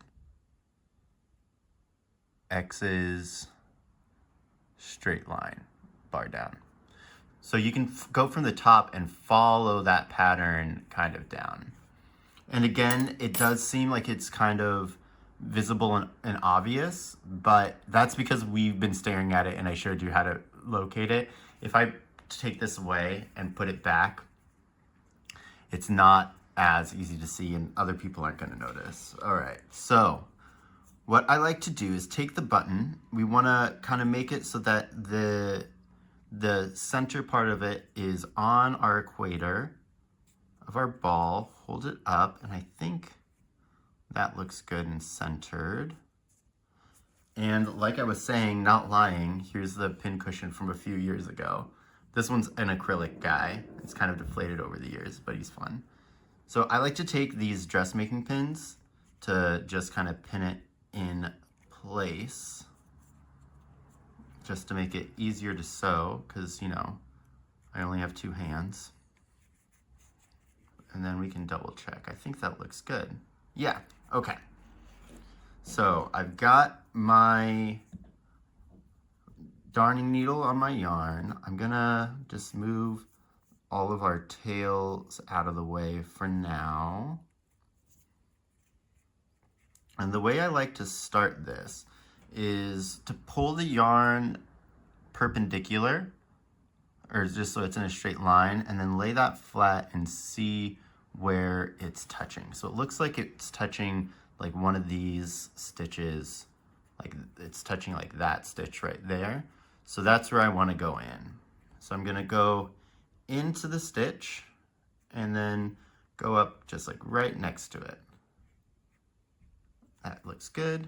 And I'm gonna go through, I'm gonna pull. Also to note, if we look really close, the yarn's kind of traveling that way. That's the way that the tail is. And I'm gonna work in the opposite direction of that travel, just because it helps to lock in that invisible stitch to make sure that it stays the size that we want it. All right, so we'll pull that. Another note, we don't want to pull too tight, because if we pull too tight, it'll start to buckle and we'll get like a wavy looking pattern, which we're trying to avoid.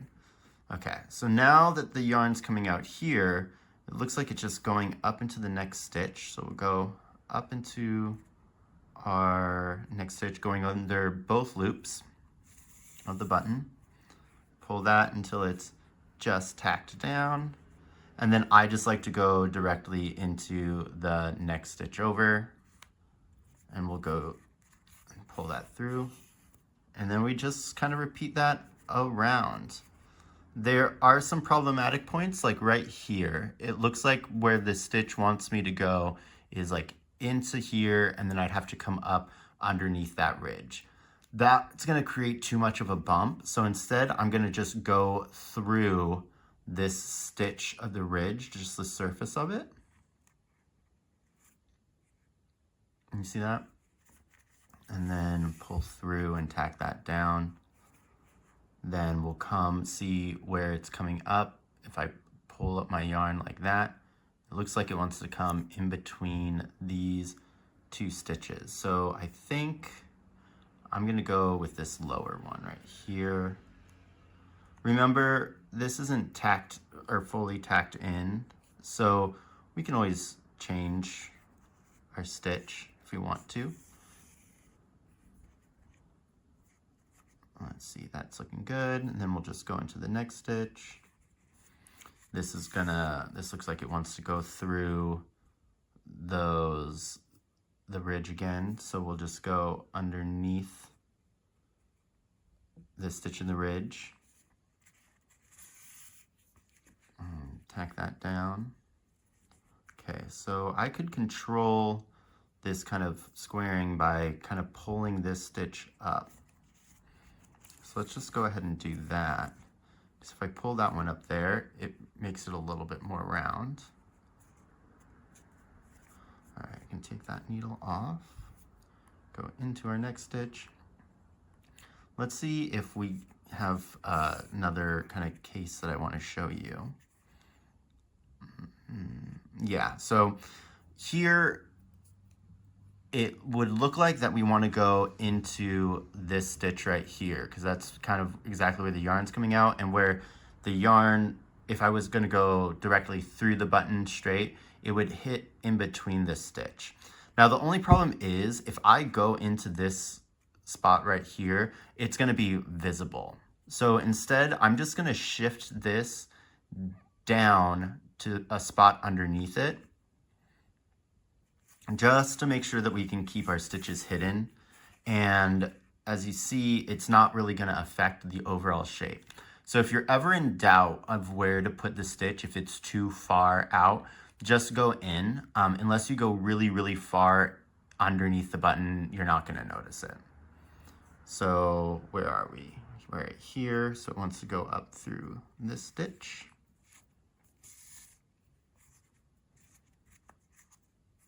Okay, we'll take out that one, go into our next stitch. How are we looking? Are we happy with the placement? I think so. I think we're gonna have to maybe adjust a little bit this side seam. Actually, let's take that out and work on that adjustment right now. I think it looks better, yeah, right there. Small adjustment, but I think it's gonna make a difference. Okay, so we are coming out of the button, which means next one goes into the ball, and it looks like we want to go in here, and then I'm going to come up just right there.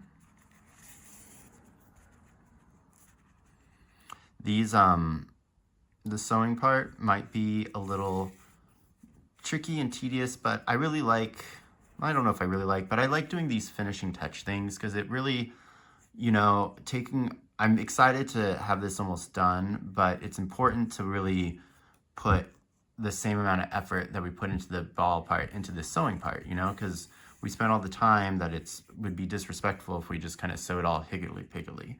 So let's take it slow and work on it. Okay, so here we've come to another breaking point. It looks like it wants to go like in here and then up through the ridge. I'm gonna get you a better shot. So this thread right here is trying to go into that spot right there, and then it wants to go up through the ridge. Let's test it if we can make it look nice when we do that. If not, what we might do is just go through one of the legs of that ridge. But after we pull that, oh, that looks good. Okay, well, then we'll just keep it right there. Go up through our next stitch, which will be this one. And down through here. And it looks like the same thing is going to be happening with this next stitch. So this one might be kind of fun to figure out. So it's definitely going into the black and kind of coming up through that white is where the come up would be. And I think the hole that it really wants to go into is this one, but let's see what this is going to look like from the front. It's got a little bit of a peak, so I think I do want it to be more inside. So let's go ahead, and I'm gonna go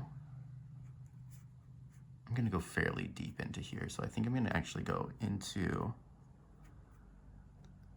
this stitch and go straight through there. Might seem a little crazy, you know, a bit wild, a bit uncouth, but I think that's exactly what it needed. Yeah, okay. So we can take our tails and just shove them in. Get all those bad boys in there if need be. If your tails are too long and it's bulging it up too much, feel free to cut them. But I like a little bit of mass in there just because it helps to really pop out that little center nipple of the button. Okay. So we're almost there. So here, do we see it? It looks like we could actually use this stitch, but I think if we use that stitch, it's gonna bulge out that corner a little too much. So I think I'm actually gonna go up into this other stitch over here just to pull it out so that it helps to round out the shape. Just a little bit. See, yeah, that massively helped. Cool, so then we'll go into here, and then I'm gonna go underneath. Yeah, I'm gonna go underneath. Sorry if these shots are a little off, but this is the tricky part, you know, of sewing everything on together. Is we gotta kind of work around with the ball. Okay. So that stitch felt a little weird, and we can see that it looks a little weird. So I'm actually gonna undo that one. It's too far out. And we'll make a stitch in the same location, but we're gonna just do it a little further underneath the button. Okay, so we can see that we were in there originally, so we actually wanna go in like down here and then out over here. I can see that I've got my little red tail. I'm gonna push that in and then try to do this again. Yeah, that's what we like to see. Okay.